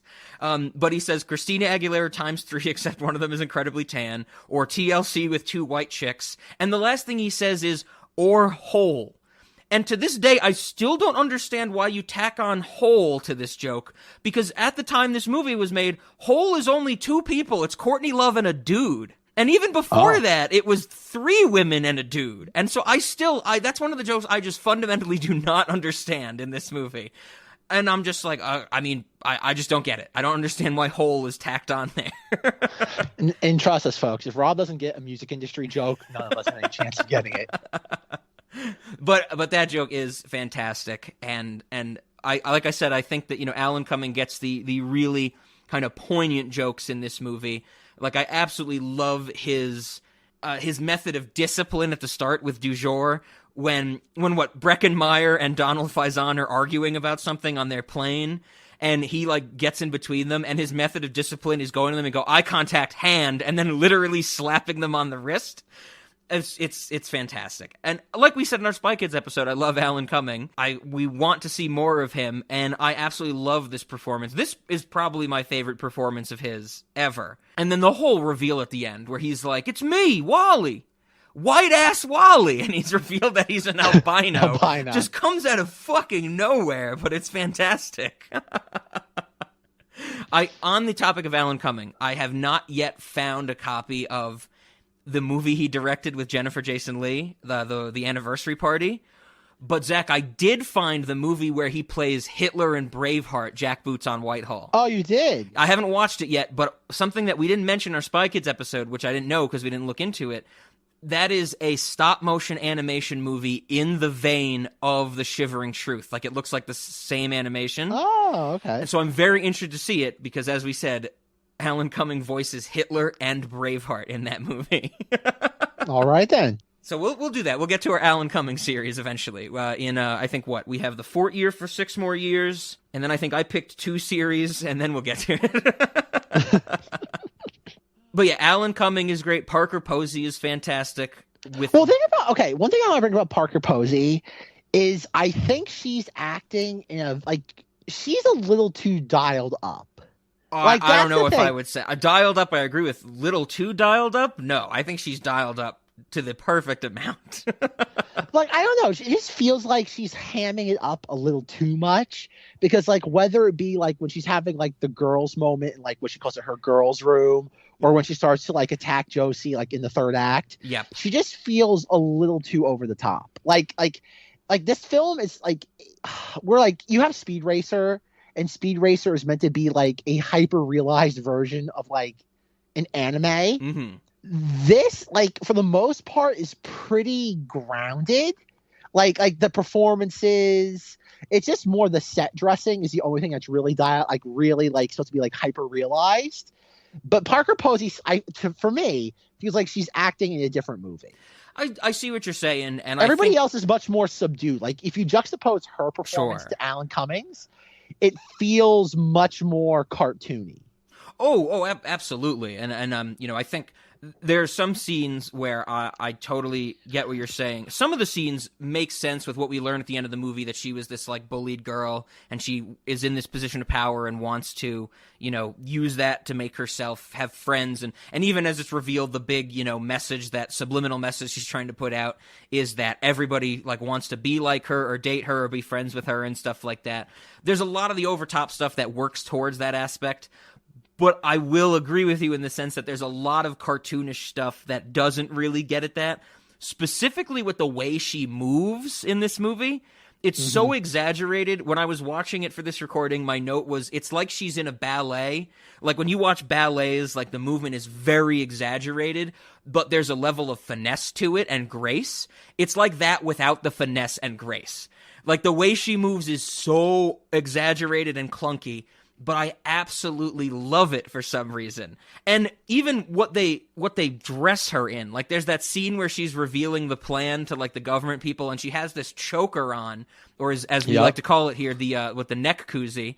The neck cozy. It's has all these fucking, like, stiff wires coming out of it, and at the end of all the wires is a feather, and it's just constant. Like, she looks like a pincushion, basically. But it comes out of her neck. It is so crazy over the top, but for some reason, I absolutely love it. That's the thing, though. I can't tell, because, like, an outfit like that, like, this film has a bunch of really weird, like, costume, like, choices. Oh, yeah. And I can't tell how much of it is meant to be, like, exaggerated because, like, it's supposed to be a cartoon adaptation, or if it's just, like, early 2000s fashion and wardrobes. Like that's the thing. Is it like where you have the neck cozy with all the stuff coming out of it is clearly an intentional choice. Parker Posey's, like, choices, like, with the character just feel like nobody was kind of watching her, because she seems a little too far out there compared to everybody else. Oh, sure. No, yeah, you're definitely right. I definitely think that's the case. Yeah. Like I said, no, like she, like, again, she's fine, but it just feels a little too, like, every scene that she's in, she's a little too mustache twirling. Like, sure. And that's where, like, not that it takes you out of the movie, it's just slightly jarring with everything else. And the problem is that this film, even though I think on a thematic level it's brilliant, I think this is one of those films that, like, there's a reason why this film never connected with an audience, even with a niche audience. And I think that's just one component or one element amongst many. Okay. Yeah, I totally see what you're saying. Like the movement, like I said, even the stuff that I was mentioning that plays with what we learned about her at the end of the movie. I love when they get to the party for Josie and the Pussycats, and Parker Posey's Fiona has this huge entrance where she, like, has a musical number. She's getting carried, like, by these dudes, and then she pops up and she says to Josie and the Pussycats, "I'm Fiona. Welcome to your party." After she made this huge entrance. The whole thing where she, like, has one Pringle and she's about to eat it and she's like, "Oh, I'm such a pig," and stuff like that. All over the top, all extremely, like, grandiose, and I am so on board for it. I'm probably on board for it because it's so unique in this movie. But I totally get where you're coming from, that it could be jarring and it could definitely turn some people off. That's the thing, because, like, it feels like part of this character was probably cut out of the film. Okay. Because, like, we don't really see her until the latter half of the film. And, like, even we have that moment where, like, the three of them are in her room and, like, she's, like, rubbing Josie's back and she's like, "Josie, let's guess how much you weigh." And Josie's, like, gives her a number, and Fiona's like, "Yeah, I'm that -3, so I'm skinnier than you." And, like, the other two are just like, "Let's get out of here." And that's the thing, like, and we find out that, like, her grand diabolical scheme was to have people just like her as an individual. Yes. Whereas there's really no other point in the film where that, like, that's a thing. That's the odd thing. 'Cause this film, like, it has a rather simple message, but at the same time, though, it's like there's a bunch of messages. Yes. It's like at the end, like, it tries to have its moment where it's like, oh, like we said with Josie, she's like, just like it because you like it, like you want to like it, not like it because anybody's forcing you to. But then you have, like, all these things about, like, betraying your friends and, like, friendship and staying true to yourself. And it's like, what? Like, what's the point of this? Like, what's the moral of the story? And then, like, even at the end, like, they have, like, this little montage where, like, it's clearly like they've inserted bloopers into the film. Yes. And I'm just like this is, like, a really good feel-good moment. Like, you, like, again, I would imagine if you walked out of the theater in, like, April 2001, you would have felt good about yourself, but it would have been, like, almost like, oh God, like, I know I've talked about, like, cotton candy cinema. We're like, oh, like, it tastes good, but, like, it's gonna, like, give you, like, all this is sugar. Like, it's not as bad as that, but at the same time, though, this feels like the cinematic equivalent of, like, a glass of chocolate milk. Is that, like, there is that healthy aspect of it, quote unquote, in that there's some calcium involved. Sure. But at the end of the day, it's by no means a nutritional, like, thing to consume. Yeah. Like I said earlier, it's very easy to watch. And you know what they say? Josie and the Pussycats is the new chocolate milk. That's what I mean. Because, like, I just, like, at the end of this, I'm just like, what? I'm like, but like you have like this biting satire combined with like this wholesomeness, and then like this weird like just thing at the end where like you have like the pop song playing and they're all like reunited. Josie gets the dude, and it's like, oh, okay. And like I just don't know what to make of it. It's just like it has a lot of conflicting messages at the end. And I think subconsciously to like oh God, a Saturday matinee audience, that is one of just many elements. Probably the ultimate detriment to the film is that there is really no like perfect punch that lands. Sure. Yeah, I mean, absolutely. And I, like you mentioned earlier, the splitting up of different, you know, characters and properties within this thing.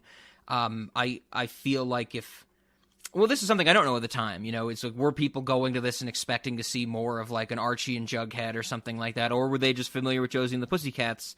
I don't know.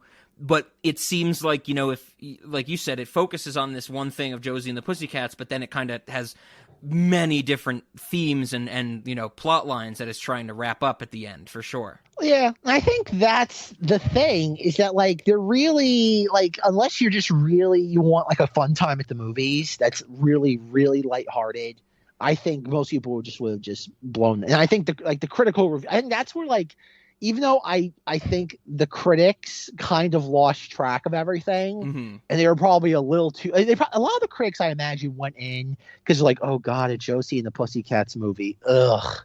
It's like it's like kind of like what Gem and the Holograms was like a few years ago, where it's like oh God, and so you walk in with a chip on your shoulder, and then like you watch it, and it's like you already have some animosity against the film, so you're not going to give it the benefit of the doubt. So like, and I think that's what it is. I think this film, like, it is probably a perfect spiritual predecessor to Speed Racer, in that it's trying to do so many things. It kind of just loses track of why it even exists. Sure. Yeah, I see what you're saying. And yeah, maybe that critical thing is the thing I was explaining earlier also, that's, you know, compounded or continued through the years of, for some reason, there's some preconceived notion that you have when you hear Josie and the Pussycats and why people don't want to watch it or something like that. You know, I don't know. I don't think it's just the name. I'm sure there is that cultural osmosis aspect. Because I'm thinking of people that I know that would just not want to watch this movie. The same people who are like, I'm not going to watch Babe 2, you know? But they'll watch some new HBO show that's not going to last more than a season because it's just pumped out, you know, nonsense.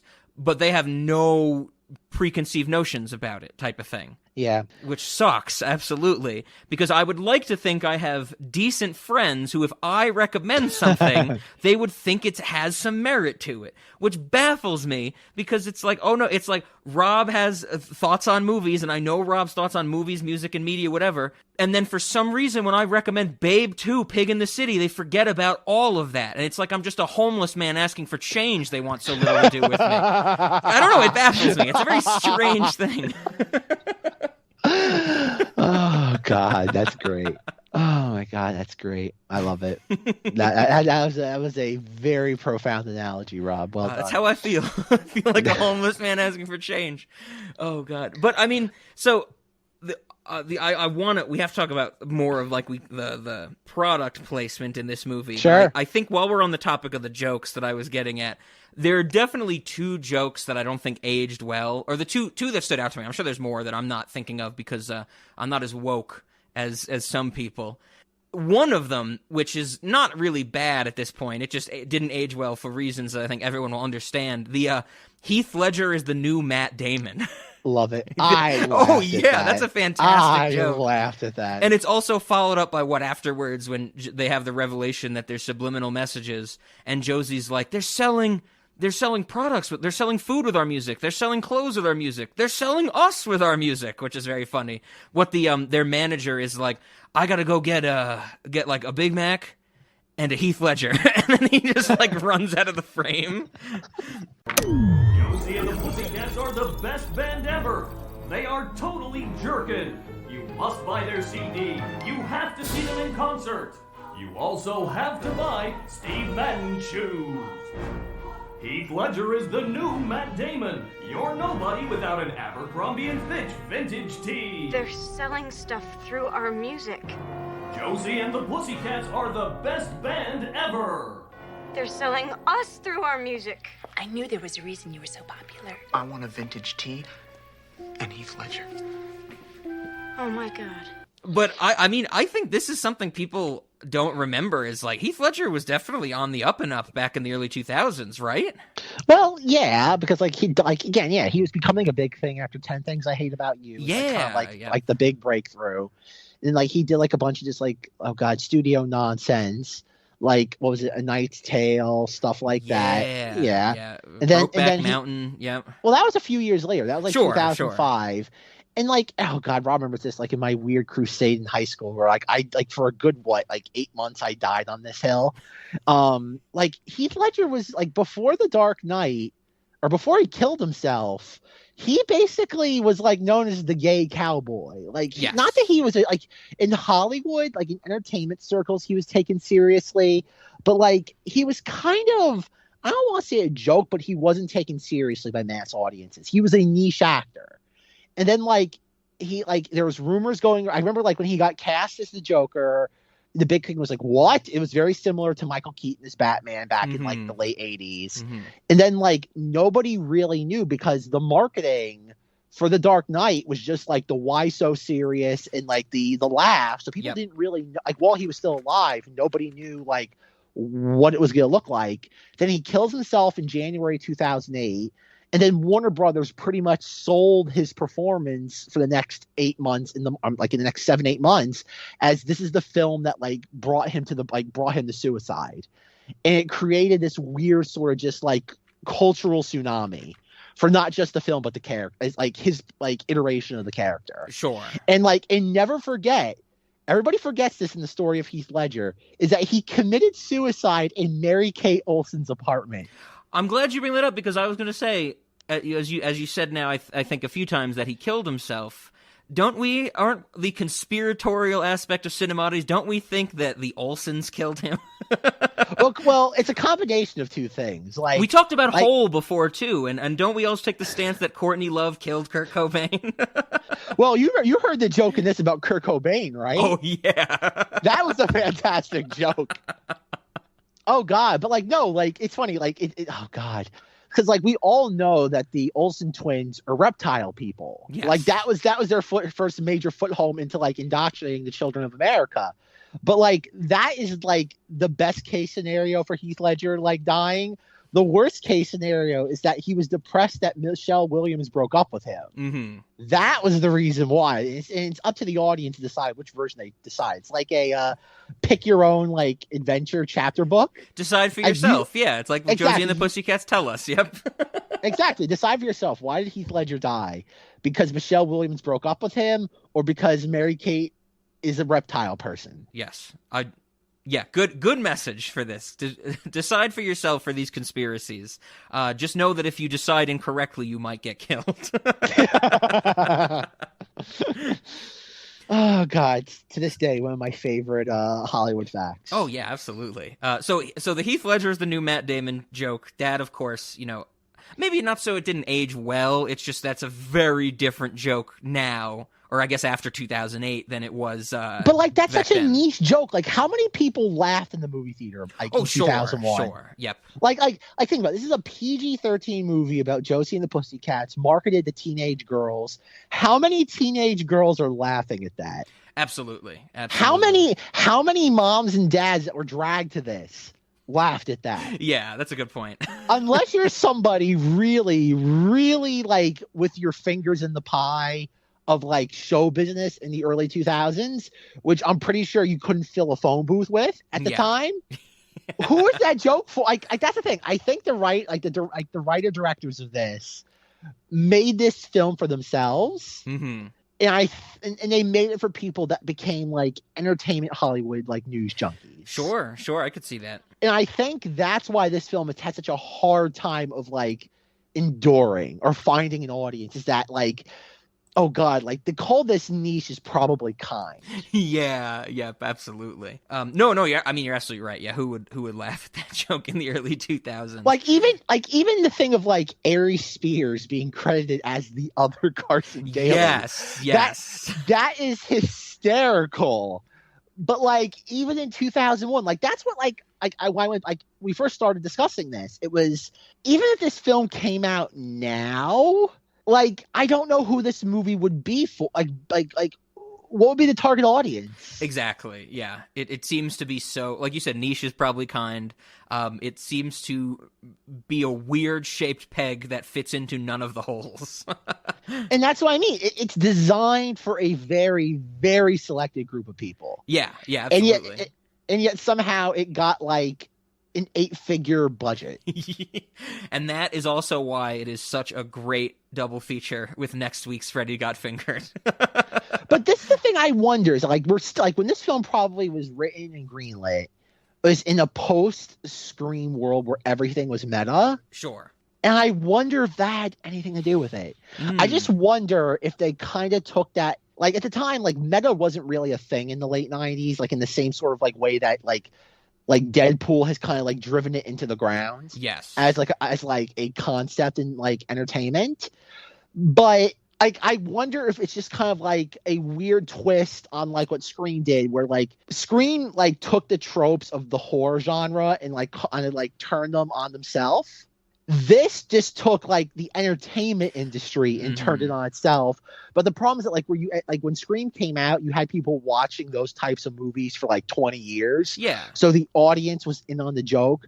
The problem with this is that it was a film that was written by entertainment people making fun of the entertainment industry, and the issue is that the audience is not part of the industry. Yeah. So it's almost impossible for it to connect with that. Absolutely. Yep. But continue what you were getting at. So before I get to the other joke, which you did set up well, I think another example of a movie that I like that people will never give a shot is Brokeback Mountain. Because every time I bring up Brokeback Mountain, which is a movie I do like, I will admit, that's Ang Lee too.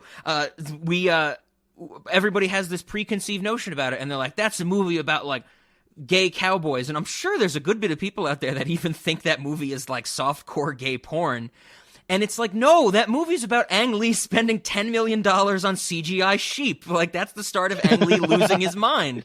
Like, that's why that movie's fundamentally interesting. But once again, you know, like I said, I bring up these things and people want nothing to do with me. But you set it up perfectly, Zach. Ari Spears pops up in this movie, who I know from good old classic Mad TV, and I was actually going down this rabbit hole to try and find a clip for one of our Patreon episodes that I couldn't find the clip of online, and short of like actually watching a shitload of Mad TV, I have not been able to find it.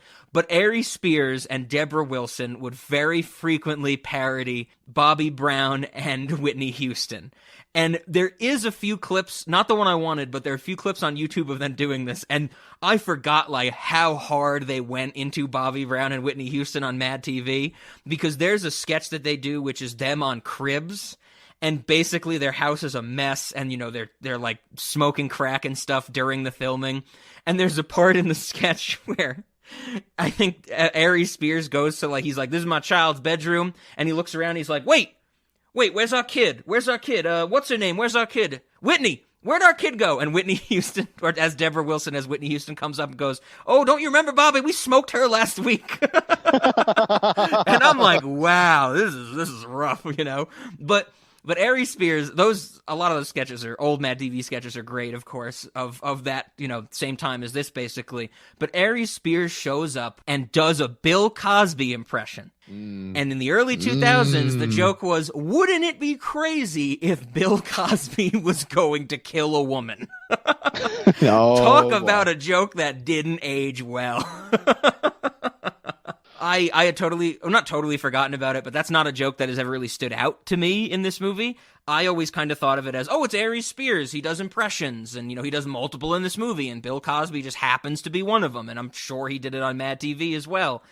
But now I watch that, and it's like, yeah, that would not fly anymore. Well, that was the thing, that like, even if you go back to like SNL and like Kenan Thompson doing Bill Cosby. Yep. it was like Cosby was a very easy like character to like impersonate. Oh, sure. And now like we've essentially just, oh good Lord, we've exterminated any trace of Bill Cosby from like the entertainment like industry and history. Yep. And outside of his crimes. And it's like, okay, like you can't touch that. It's like a Chernobyl of like entertainment references where it's like you can go near it if you want, but you will get radiation poison and die. Yes, that's a great way to put it. And I for some reason I remember like very vividly before the whole Bill Cosby story like actually came out and everything was revealed. There was a season of Celebrity Apprentice where Keisha Knight Pullman was on it. And she's the one who played Rudy on The Cosby Show. And I think she's in, like, if anybody does a Bill Cosby impression, it's always what you got, you know, the pudding and him saying Rudy, you know, that type of thing. And I remember on like some team challenge in Celebrity Apprentice, they're trying to look for donors, and like everybody on Keisha Knight Pullman's team is like, oh, you should contact Bill. Like, you know Bill Cosby. Like, that's great. Like, people will come see him. Like, can he do an appearance? And the whole time, her whole team is like asking her to contact Bill Cosby. She is clearly shutting down. Like, she is like, no, I don't want to call him. I don't want to talk to him. And this was before that all broke. And I remember watching that, not thinking Bill Cosby was a monster, because I really have no, like, I never watched The Cosby Show. I only know Bill Cosby through cultural osmosis. It is so clear that something was wrong there. And then that story breaks, and it's like, oh, everything makes perfect sense now. That is horrible. It is. It was so. I remember watching that with my parents, and I was just like, "There's something really bad is going on here." Like, she is clearly like textbook like abuse victim in those scenes in Celebrity Apprentice. I'm sure that exists somewhere on the internet. You know, people are like, look at this. We should have seen the signs, and it's like, seeing the signs for something like that is always a rough thing to say, because isn't the Bill Cosby case a story that basically everybody knew it was going on and nobody said anything for years? So it's not like we should have seen the signs. Yeah.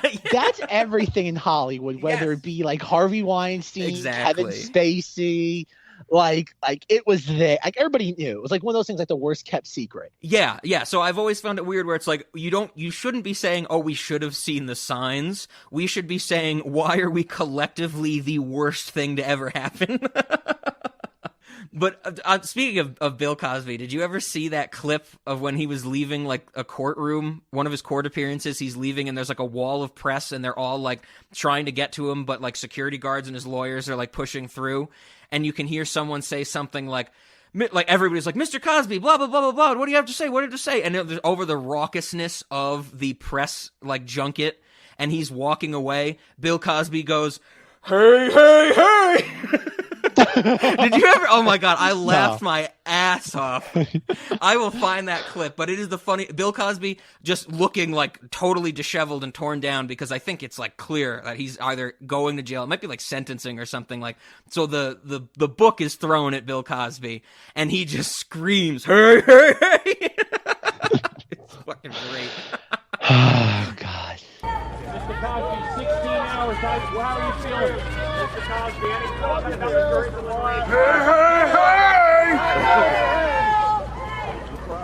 And also, speaking of Celebrity Apprentice, everybody see if you can find online. Jesus. It's a different season. I thought it was the same season, but there's a season of Celebrity Apprentice where Meatloaf thinks Gary Busey stole his paint, and he screams at Gary Busey for like 3 solid minutes. So everybody go up. This is going to be like the clip tangent part of the episode where I see if I can find all these things. Okay! What's wrong? Mother! What's wrong? I bought those mother sponges. Part of that paint is mine. I'm sick and tired of you, mother. No. That was all mine in my basket. Bull, mother. Well, I have the receipt. Hold on, guys. Hold on. You don't want to make you get it. You don't want to start with me. Meat, don't do it. Don't do it. Mother, you do not want to with me. You look in my eyes. I am the last person in the world you ever want to with. Do you understand me? You mother. You'll give me Don't do it. You'll No. be in the Me. hospital in about 4 minutes. Me. Hold on, Me. Look. Take him out of here. Take him out of here. Come on, Gary. Take him out of here. This was mine. Come on, Gary. It is not yours, you piece of. Don't engage it. Don't engage. Calm down. Don't engage. Cool. Let's just get your stuff. You're fine. You're good, brother. You're good. What's yours, Meat? What's yours? It's all right, Meat. It's all right, dude. Oh my God, the task went away, this became serious. I have to stop Meatloaf from ripping Gary Busey's head off, literally. I bought sponges, I bought a spray paint, I have my We can also bag. go right back down there and grab some more stuff. But you just don't assume, and you ask. Me. Look, is this your bag? I might have just found your bag. Let's just saddle. It was under a corner. You pushed me too far. Does this look like it?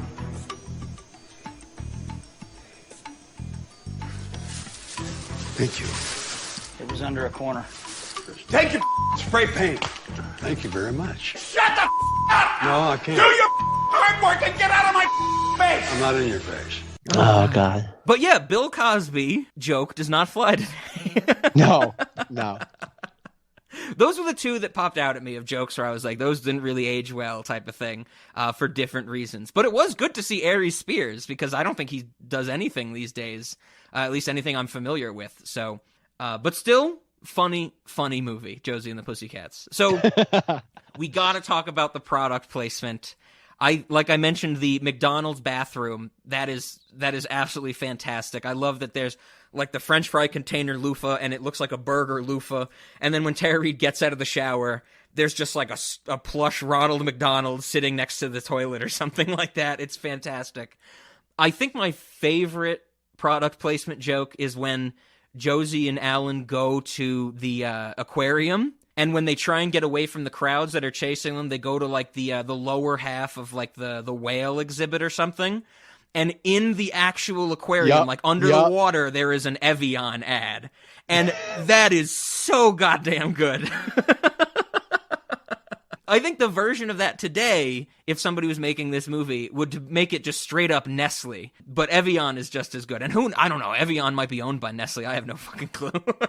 Doesn't Nestle's one of like the big four that owns like a quarter of the world or something like that? It's one of those like oh God, camouflage conglomerates. Yeah. But it gets me every time that there's an ad for Evian water in an aquarium. Oh yeah, actually no. There's a lot of like, oh God, very very subtle product placement in this. Like don't get me wrong, there's a lot of like heavy-handed stuff, like the Target hotel room. You have like what the like Target the airplane. Yep. Yeah. Oh yeah. I love the second airplane that Josie and the Pussycats are on, which is the Motorola airplane. And I love that there are Motorola cell phones on the walls of the plane, hung up like exhibits in an art museum. Alan Cumming drives a Ray-Ban car in this movie. that was one of those things I thought was funny. Like there's the Ray-Ban like decals around the windshield. I found that like just like, what is going on? Oh yeah. The CGI shot that we get of Times Square at a certain point, they cram in so many advertisements that it's almost impressive. Like every square inch of the screen has an advertisement on it. It's wonderfully terrible and hilarious at the same time. Well, Rob, speaking of advertisements on buildings and the cornerstone of the Fort Year, did you see the establishing shot of New York City? I definitely picked up on some towers here. There are some towers that were clearly had some product placement on them. And I don't want to say anything for certain, but if you were a certain terrorist in 2001 and you were watching this and you saw the target bullseye on a certain tower, one could make the assertion that maybe this film was partly responsible for 9/11. I'm with you there. It shouldn't be. Maybe the terrorists took the wrong message from this movie, as a lot of people seem to. But it's there. Speaking of that, also at the end of the Simpsons episode we were mentioning, when Lieutenant LT Smash goes crazy because his project gets shut down, he takes the boat or the aircraft carrier they're on and goes to New York, and they blow up a Mad Magazine building. Yes. So they blow up a tower. They don't blow up the towers, but it is in the Simpsons episode as well. And there is a really funny joke where it cuts to the inside of the Mad Magazine building, and there's like a bunch of people in like a writer's room, and one of them says, well, like the first part of the joke is one of them says, "What if we called it Everybody Hates Raymond?" And they all like chuckle, and another person in the room goes, "Well, we stayed up all night, but it was worth it." And then later, when the building actually gets blown up, it cuts to like the rubble, and all those writers stand up, and one of them's like, "Is everyone okay?" And a few of them say yes, and then one of the writers goes, "I actually feel better." So yeah, this nobody knew what was gonna happen except George W. Bush, another conspiracy corner. Nobody knew what was gonna happen in September of 2001. So people were just putting targets on buildings, blowing up towers and media left and right. It was a crazy time, Zach. You could get on an airplane with anything you fucking wanted to. Wow, those are the good old days. But I'm not sure if you know this, Rob, but like if you play the Josie and the Pussycats song "Three Small Words" backwards, you can actually hear very subtly, if you pay close attention, jet fuel can't melt steel beams. We're not going to have any movies in the Fort Year that have Marion Cotillard in them, are we? That might be a bonus episode. We just edit a bunch of our 9/11 talk, send it to Marion Cotillard, and be like, "Would you like to be on for like half an hour?" We'll have her on for like the final episode. Like when we finally do, well, what's the final episode in the Fort Year? Is it Jeepers Creepers? I think so, yeah. I would imagine she'd have a lot to say about that. Little does everybody know that, like, when she's in Assassin's Creed, like, that is all candid footage. Like, she didn't get a script. They just put her there, and she starts talking about going back in time. Oh, God. That's funny. Oh, geez. I'm pretty sure Christopher Nolan didn't even tell her anything. Like, just one day she stumbled, like, into his office and saw, like, about Talia al Ghul. And she's like, "Christopher, I didn't know you were making a film about me." And he's just like, okay. Yeah, wrong with it? Her being incepted with the idea that she's in a dream is her real life, where she's trying to wake up to a world where the towers didn't fall. Oh, God, Marion Cotillard. Everybody just Google Marion Cotillard and the word conspiracy, and you'll go down a fantastic rabbit hole. It really is insane, yes. So, yeah, great. That product placement is fantastic. I love the airplanes, like we were saying before, the boxes of, like, bounce on the walls and stuff like that. I love it. Like I said, I love all of it except for the Gatorade is the new Snapple line. That's the only one that should be switched because I like Snapple better than Gatorade. But I get that that's a personal opinion. But I mean, it's all over the place. And to get at what you said, yes, there's a lot of very, very heavy-handed this product placement idea we've been talking about. But you're right, some of it is subtle. Like, I love that there's like a few bits where it's not really the focus, but I think there's like one or two shots where just Rosario Dawson is in a scene and she's petting the stuffed Target dog. Mm-hmm. And it's not really the focus or anything, it's just thrown in there, and that stuff's fantastic.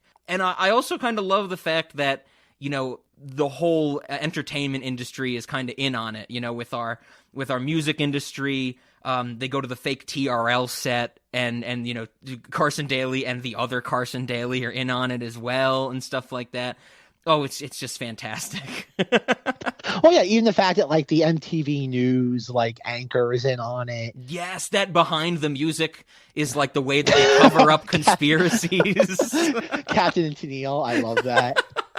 Yes, like we even made an entire show about it. Like that's the thing. Like there's a lot of stuff in here, but this feels like a film that's biting off more than it can chew. Sure. And it loses its thesis along the way. And but it kind of blinks in and blinks out, because like for every moment you'll have some sort of like, oh God, like cultural brilliance on like the entertainment and media industries.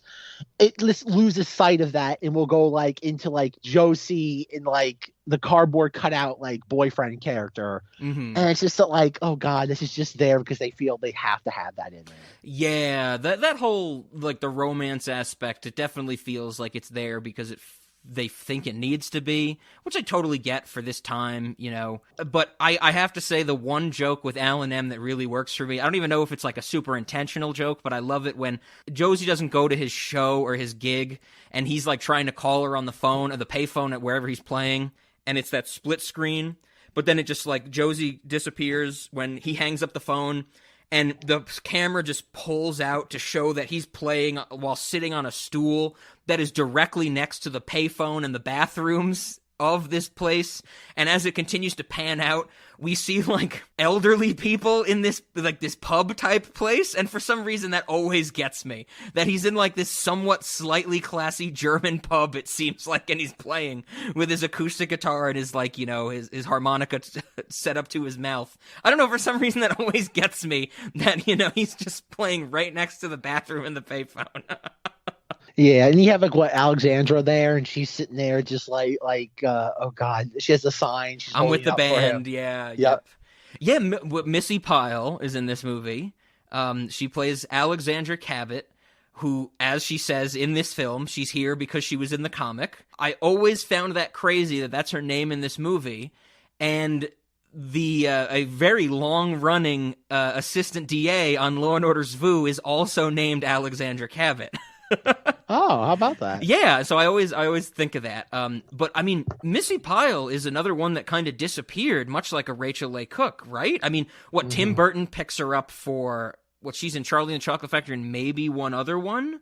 Mm-hmm. I don't think I've seen Missy Pyle since the mid 2000s. Yeah, she was definitely a staple of that time period. Yeah, I don't even think I could name anything else she's ever been in other than Charlie and the Chocolate Factory. And this, and she's in Goth Fitness, the Adult Swim infomercial. Okay. Oh, I guess, okay, she's in Gone Girl. She has a very small part in Gone Girl that I totally forgot she's Nancy. about. She's Nancy Grace. Yeah, she plays Nancy Grace in Goo Gone. Yep, okay, so I think that's the last thing I saw her in. So, okay, perfect, good. She's still getting work. Good for her. But yeah, this is another one I think we're kind of realizing as we go through these early 2000s or 2001 movies specifically, that a lot of these casts were stacked. They had a lot of people that we really know now. Well, this was back when like they actually still care about actors in Hollywood, like where it's not just like everything is not either built on the brand or the premise. Is that star power? Like, remember, this was the era of putting Tom Cruise's face on a poster and it would get you to $100 million. Yep, absolutely. Okay, breaking news. Missy Pyle in 2006 was in something called Mojave Phone Booth. Oh. I can only hope it is a remake of Joel Schumacher's Phone Booth, but takes place in the Mojave Desert. So nobody's around and none of the tension is there. Oh, good old Colin Farrell. I don't even know. I think Phone Booth was like, what, 2005? Oh, God, that was what? I think that was 2002. Okay, earlier. 3 maybe. Okay. Yeah, it was a couple years earlier. It seems that Mojave Phone Booth is not about that. The film is based on a real phone booth in the Mojave Desert that once accepted incoming calls but has since been removed. Wonderful. Talk about a gripping synopsis. How about that? Oh man. So yeah, I mean, with the product placement, I dig it. I dig this whole movie. I think that was kind of everything I wanted to talk about. I mean, we got Riverdale in there. I can only hope that we get a reunion of our original Pussycats in Riverdale at some point. If Riverdale's at Mothman now, Riverdale's going to get to time travel, and that just makes sense, right? Maybe. I don't know. Because like I know like a couple of the clips I watch of Josie and the Pussycats on that show, like it's just like, oh god, because it's just them doing like just music number, like they're there, but like they're not really any sort of meaningful part of the show. Okay. From what I could tell, like the few clips I watched. Yeah, I don't know. Maybe they will turn out to be the Mothman. I have no idea. Oh god, but yeah, like I said, just like against a couple of things, like a couple of lines in the movie that made me laugh. Sure. Is like you have like Alexandra Cabot, and she's like, unlike you, bunch of whack jobs, I'm perfect just the way I am. And then you have like the CIA guy come in, he's like, holy shit, that girl has a skunk on her head. Yes, and he's like, oh, that's he's like, oh, that's just your hair. Sorry, but that's messed up. Yeah, that's the best part. That little button where he's like, oh, wait, just here. Sorry, but that's messed up. And then the scene just continues. But like, even there's some clever foreshadowing in this too, because like really early on when you have like the three girls outside like the gig they have at the bowling alley, and they're making fun of them.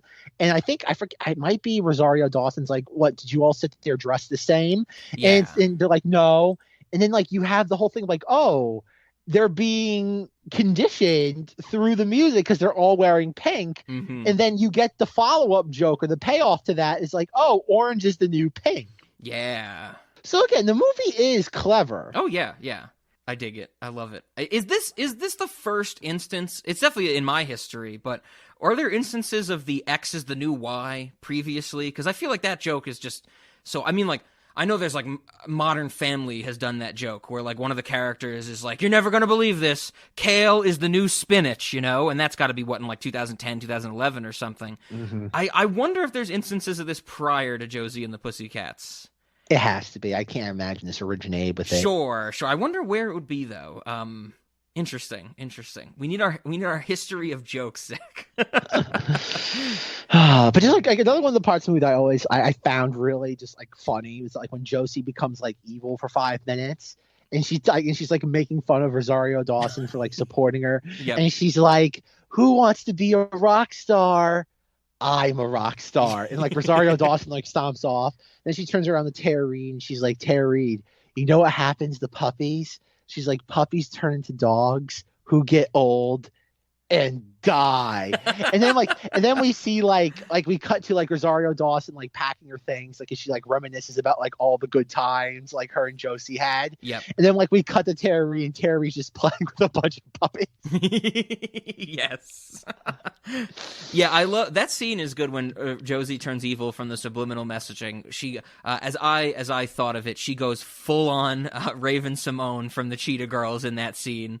And I also love this when that scene is like starting, and Rosario Dawson and Tara Reid are like knocking on the door, and then Josie like tells her whoever's doing her nails to like go answer the door, and so she opens the door, and there's just a quick moment when Rosario Dawson starts talking to the assistant but stops because she realizes it's not Josie. I love that little touch, you know. Like, it seems like when they were filming it, Rosario Dawson might have legitimately been expecting Josie to be the one opening the door or something like that. Like, it's such a nice little touch. Yeah, no, it's good. It's good. I guess just really one final thing, like there's a bunch of couple like really small gags in this. Like, I love how like early in the film when you have du jour, we didn't talk about like you have Seth Green, Donald Faison, Breckenmeyer, and Alexander Martin, who does like nothing else ever again after this. Pretty much. But like, I love how like you have those cameos in the beginning, and one of them has a monkey, and the monkey's name is Dr. Zaius. Yes. Yeah. And like, even it's so funny. And then even at the end, you have like the one guy who, like you said, is the least famous, but everybody else who is famous, you don't see. They're all in cast. But like, you see like the Seth Green like character who was like earlier on wearing the top hat. Yep. You see, it's supposed to be his character because it's like someone covered from head to toe in a cast, but it has the top hat. And the other guy has the monkey. Yeah. And the monkey is in a cast. Yes, that was great. So I didn't find this in any of my research, but when that scene happens and it's them all in the casts, the full body casts, because they got beat up by Metallica or Metallica fans, that can't be them, right? Like, actually, like I would imagine like that's not Seth Green, Donald Faison, and Breckenmeyer. No, I would imagine not. Yeah, that they had just other people, and somehow Alexander Martin was, there, and he's like, "Yeah, I'll do that. I'll have one other line in this movie." And it's a great line, don't get me wrong, I thank God every day. And the way he delivers it too, I thank God every day that I knew the words to Enter Sandman. But I thought you guys were killed in a plane crash. That's what I thought. Wyatt? Oh, well, we managed to land the plane just fine. Unfortunately, it was in the parking lot of a Metallica show. Well, the fans beat the crap out of us. Well, you don't look too bad. And I thank God every day I knew the words to Enter Sandman. God. And I guess the one final thing I just want to talk about is that, like, oh God, when we have Fiona giving her speech, or like her evil plan, and we actually get a little mini PSA from Eugene Levy. Oh yeah, it's basically the Mr. DNA scene from Jurassic Park. Yes, I'm glad you brought that up. With Eugene Levy. But what I find so funny is that, like, it was just 2 years earlier that, like, Eugene Levy kind of, like, exploded as, like, this ironic, like, oh, God, like, character as, like, Jim's dad. Yeah. And, like, this seems like weirdly ahead of its time again. Yep, absolutely. Because that's going to become like the running gag that what Eugene Levy just shows up and whatever he's playing, he's just Eugene Levy, basically. Exactly. Like, he went from being like Jim's dad to being Eugene Levy. Oh, God. But, like, yes, he has a thing where he explains, like, subliminal advertising to children. Yeah, I like that. Where what Parker Posey's like, we have a short animated feature to explain this to you, to all, like, the government people and, like, the Chinese diplomats and stuff like that. Oh, yeah. Yeah. Like, if you could, please insert that entire little bit with him, because it's right on. Because it's pretty great. It's pretty great. To answer some of your questions, we've produced a short educational film. Lights! Hello, I'm Eugene Levy, and yes, I'm an actor. No, I said cappuccino. I'm here to talk to you about something very important. No, it's not about me or my career. I'm here to talk about subliminal messages in rock and roll music, or as it's simply known in some cultures, rock music. You see, for years, the government has been wisely coercing teenagers to buy products they normally wouldn't want just to get their money. Fact, kids don't have bills to pay. Fact, they don't pay taxes. But they do babysit and hold minimum wage jobs that earn them wads of cash as thick as, well, my body of work. But these kids today aren't dumb. They're not going to buy just anything. That's why the government has been planting small subliminal advertising suggestions in today's rock music. The results? We can now get these kids to buy just about anything. We can have them chasing a new trend every week. And that is good for the economy. And what's good for the economy is good for the country. So God bless the United States of America, the most ass-kicking country in the world. Yeah, speaking of, it's not really a cameo, because from what I found, it's his first movie appearance, but one of the fans that's screaming into the camera at the beginning is Justin Chatwin, who I think we only ever talk about as the son that appears alive at the end of Spielberg's War of the Worlds. Oh, yeah. I didn't even know that. Yeah. It was one of those things I saw him on, like, prep and watching it for this recording, and I was like, oh, that looks so familiar. Like, who is that? And it's Justin Chatwin. I guess more people would know him or want to forget about him. He was Goku in the Dragon Ball live-action movie that everybody hates. Another movie that doesn't exist. Yeah, absolutely. But I think we talked about it earlier this series, the Spielberg's War of the Worlds, where the son for some reason runs away and he's like, I want to join the army, which also matches with this movie. He just wants to join the army spontaneously. And then he gets to the mother's house before every other one of our main characters somehow. Truly like that's, oh God, that's such a weird movie. Yeah, I know we've talked about that, but like maybe for the 2005 Fort year, we'll get into that. All right, Rob, with that being said, is there anything else you'd like to talk about Josie and them Pussycats? No, I don't think so. I think that everybody should check it out, and that is a perfect transition into our questions. And I want to start with Late Night, because I know you mentioned it before.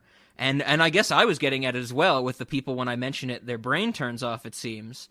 But I think this would absolutely be a late night movie for me. And this is one of those instances where I think, it's if I have somebody in my clutches type of thing. Because I think maybe as I think about it more, when I describe this category of movies that for some reason when I recommend, people are like, they think I'm joking or something. Maybe all of those are late night movies. Maybe all of those are, you kidnap somebody and force them to watch it, and you hope for the best case scenario, which is afterwards, when you let them go, they don't press charges because you've actually bettered them for having them watch it. And it's not like there's torture going on. They're just watching a movie, Sure, Rob, sure. That's perfect. That's the perfect defense in court. It's like you're on charges for kidnapping, and it's like, well, I didn't hurt them. It was good conditions, It's like the opposite of Pain and Gain, where they're playing Tony Shalhoub's being tortured for like yucks. Where here it's like, no, I just sat them down, and yes, they were constrained, and yes, they were tied to the chair, but I mean, I gave them popcorn. So I think this is an absolute late night movie. And I don't think it's any surprise for Cinemodities. I think this is a Cinemodity as well, just for how I think it falls into one of those, I love it so much, and there's things I shouldn't like, or I don't expect to like, but I do like it. And any movie, like I said, that has like bounced dryer sheets and cell phones on airplane walls hung up like art museum exhibits, that just works for me on every level. And this is the other thing, like I mentioned before, with Tara Reid and the coasters. This is one of those things, like anybody has coasters, I'll always make that joke. I'll be like, coasters, and I'll be like, more coasters. Nobody gets that joke. More people need to see this movie so they will understand why I'm so excited about coasters when I see them. Coasters. Yeah, beautiful, I don't think coasters. we mentioned that. So they get into the limo with Alan Cumming.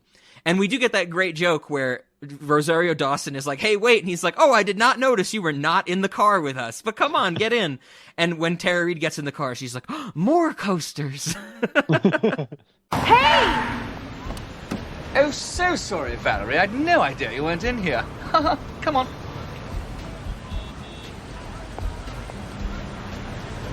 More coasters. Oh God! So I'm going a yes to both, of course, no surprise. But now, how many mental hoops did you have to jump through to answer these questions, Zach? Well, Rob, as for Cinemati, it's 100% a yes. This film is a genuine oddity, especially in the time period that it was created in. Yes. Like, I think if it came out now, it would not be, because it just seems like prime fodder for like this weird sort of like meta culture that we live in. It is an oddity. It's a cinemodity. As for late night movie, I am going to cite the Halloween 3 season of the witch precedent and say no. I think most people that you would show this to would not get it, and they would find it jarring, and it would take. I'm going to say no, but it would take someone that really, really appreciates this type of just kind of film.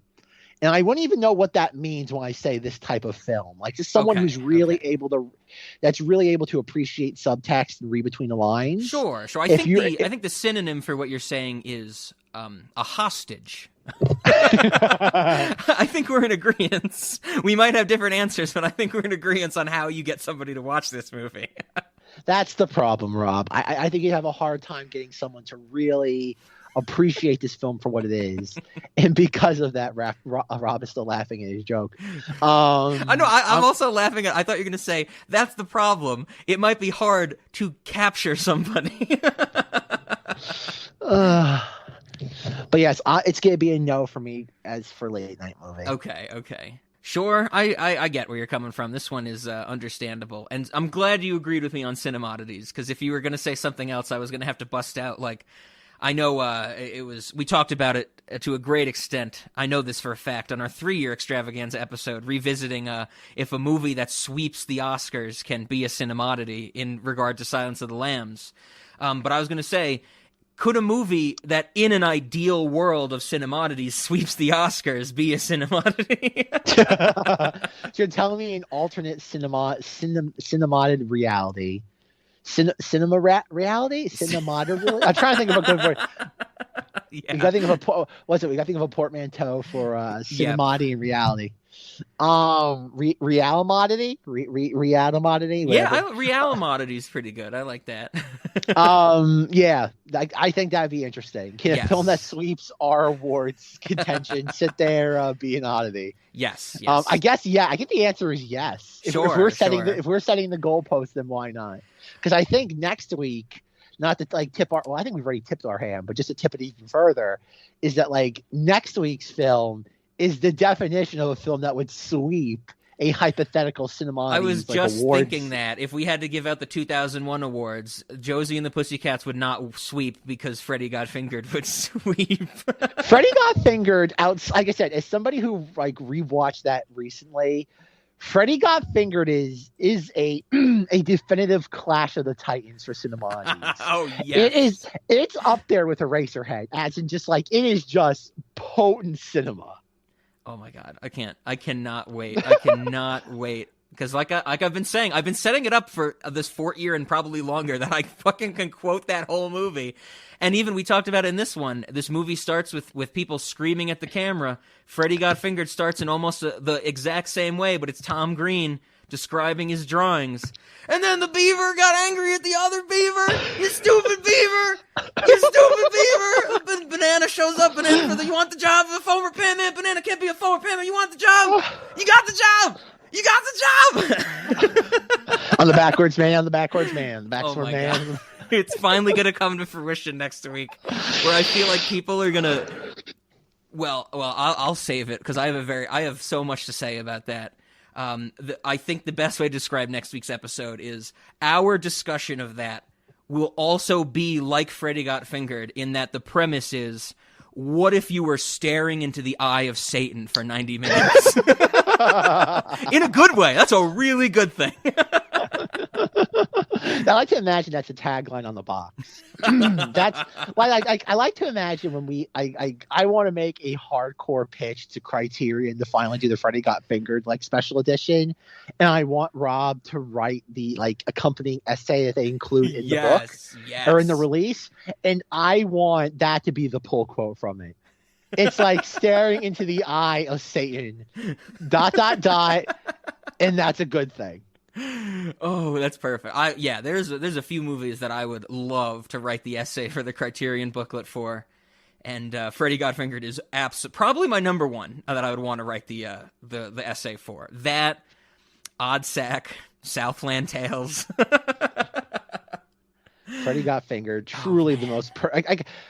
Not to take Rob, Josie, and the Pussycats of its essence, because it is a great film in of itself in Cinemati's world, but like, oh god, Freddy Got Fingered. Oh god, this is the great double feature, and we're doing it in the right order as well. I think. Yes, we're not going through the turnstiles this time. Yes, absolutely. And we can talk about Rip Torn. You don't have a job. You're out here eating with my money. With your retarded whore girlfriend, or your retarded whore crippled girlfriend. I am not retarded. Oh god. Oh my god. Like, oh god, what's the sign at the end of the movie? When the fuck is this movie going to end? Yes. I want to know if somebody still has that prop from the movie, because I want that. I want that framed. Oh god. I want that whole movie framed. Oh god, like I found the jewels, Dad. I found the jewels. Yes. Wonderful. I can't wait. And I'm gonna watch that movie probably 2 more times before we record it, maybe even more, even though I've seen it 1,000,000 times in my life. Oh my god. I wonder if oh god, we have to do that, right? Like, okay, Rob, make a note. We have to go to what's the website called that we look up like celebrity stuff? Oh, Tadler? We have to see what Tom Green does. We got to see what want to send Tom Green my DVD and ask him to sign it. I can't believe you didn't remember that, even though we just discussed it on our 3-year anniversary episode. Yes, I'm sorry, Rob, that we discussed it. I'm sorry, Rob, I'm asking you to remind me about something that we already discussed a month ago. I am sorry. We went through the turnstiles one too many times. Yes.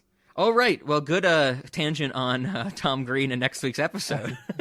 But I guess that leaves us snacks for Josie and the Pussycats, and this is one of those movies that we're kind of in this pocket for, and I think the 4th year that I love so much that I just fall into the trap of watching and not really come up with a lot of snacks, but I do have some. I think one, of course.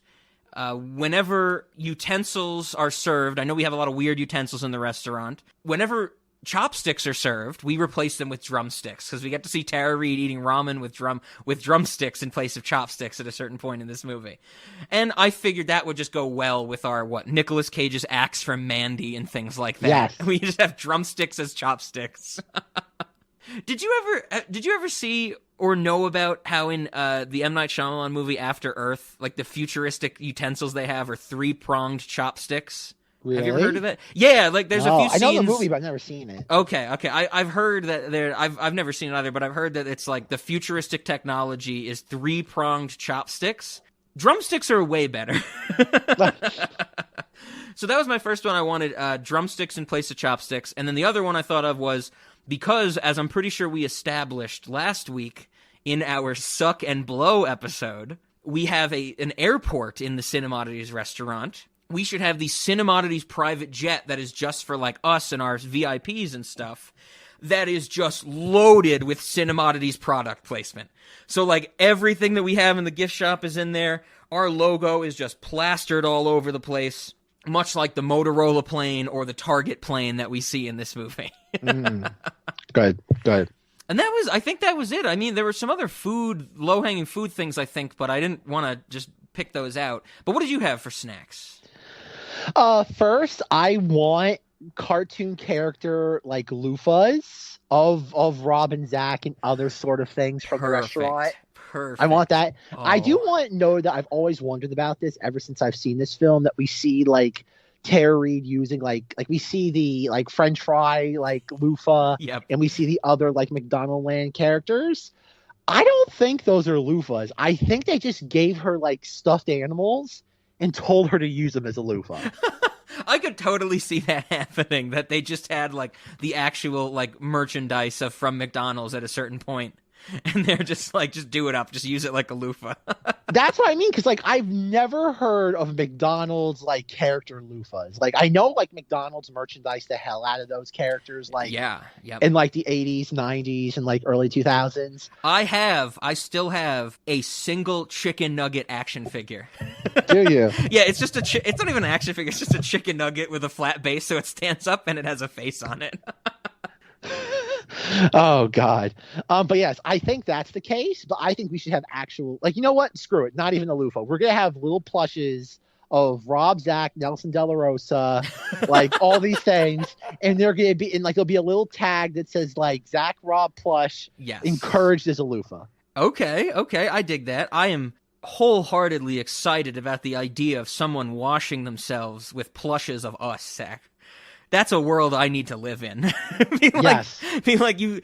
When, of course, we have reached world domination, as the Cinemodities restaurant and brand eventually will. I would love for us to be walking somewhere and people come up to us and get excited to see us, much like, you know, they get excited to see Josie and the Pussycats in this movie. And I would love, you know, how people are like, oh, I love your podcast, I listen to you all the time. Oh, I love your restaurant. I had an ex-boyfriend that I really didn't like that got lost in there. It was great.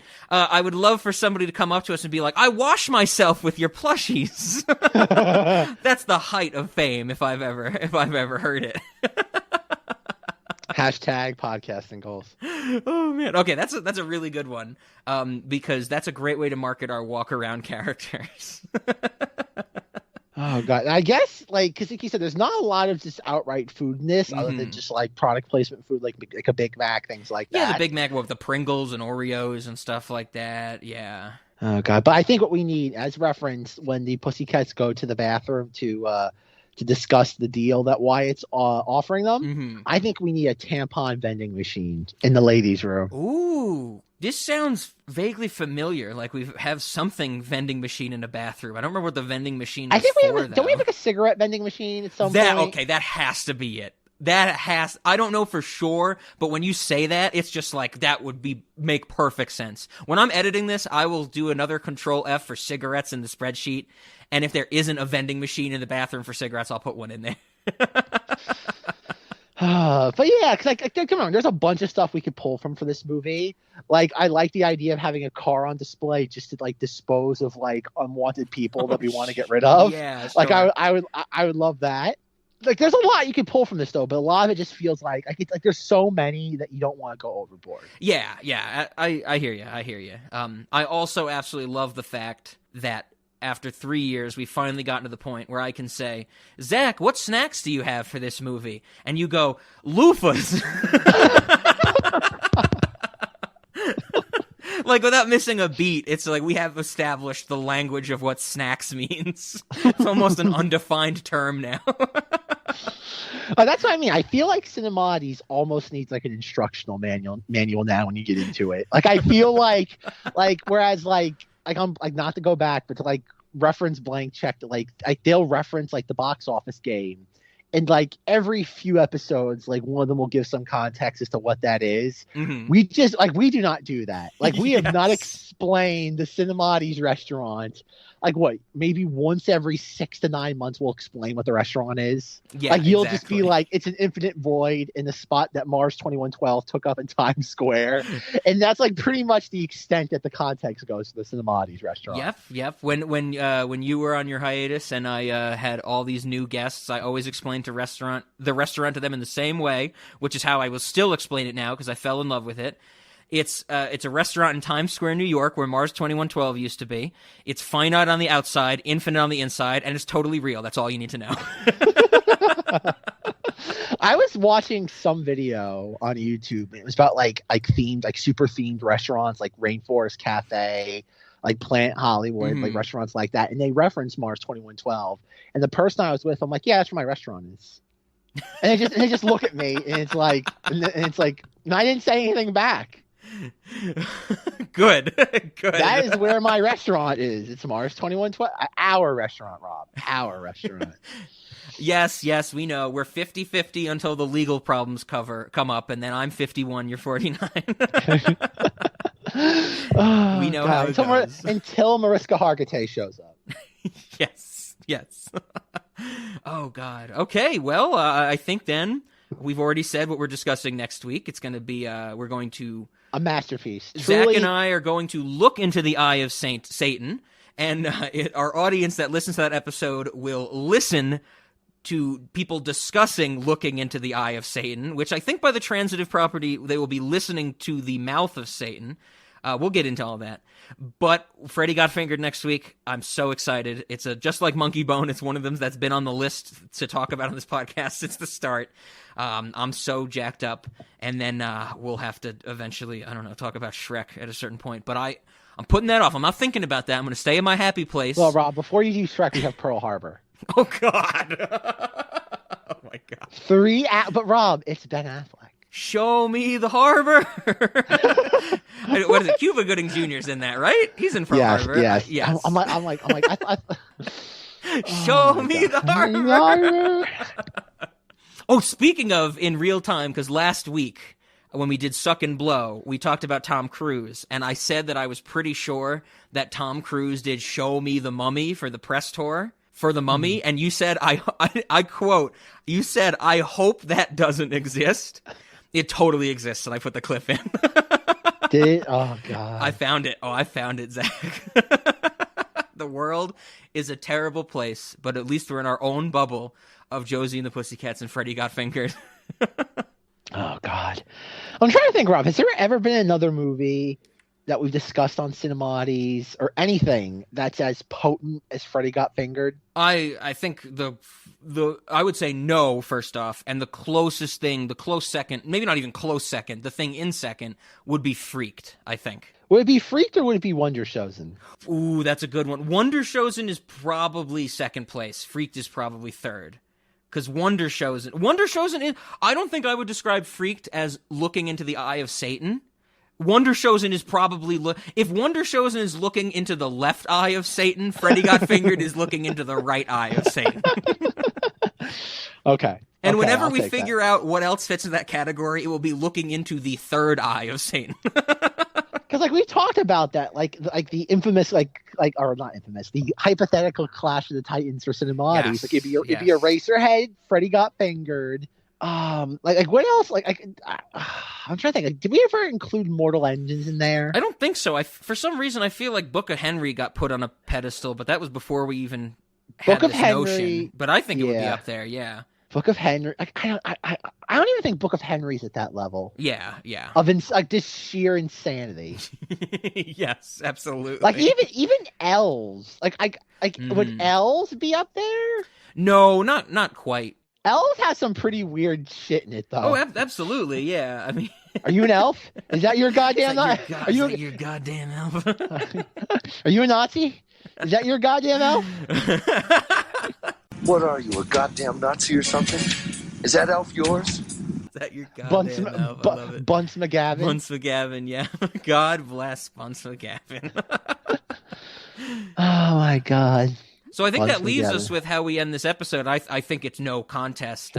It's going to be a Backdoor Lover, and I think I actually want to do like a medley of Backdoor Lover and Three Small Words in reverse. Oh yeah, like I said, the music in this is pretty good. Yeah. It's solid. It's expecting solid you to early pull it up 2000s on your Spotify now that you've heard it. You're going to mix it in with your I Vox have to Lux do and that. whatever. Hey, Vox Lux is a perfect soundtrack. Let's not get this confused with that. Zach's like, am I in a Vox Lux mood? Am I in a Celeste mood? Am I in a Josie mood? Fun fact, am I in an Oddsack mood? Fun and Zach's fact, like, Zach no, is- because Oddsack is not on Spotify still. Fun fact, Zach is always in a Celeste mood. Of course. All right, well then, until next week, just get ready for that. I think the only thing for next week's discussion that will resemble a regular episode will be the intro, and then it's just going to be ridiculousness from there on out. Indeed. I say Geneva, you hear Helsinki? 50,000 fucking Deutschmarks!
Coasters.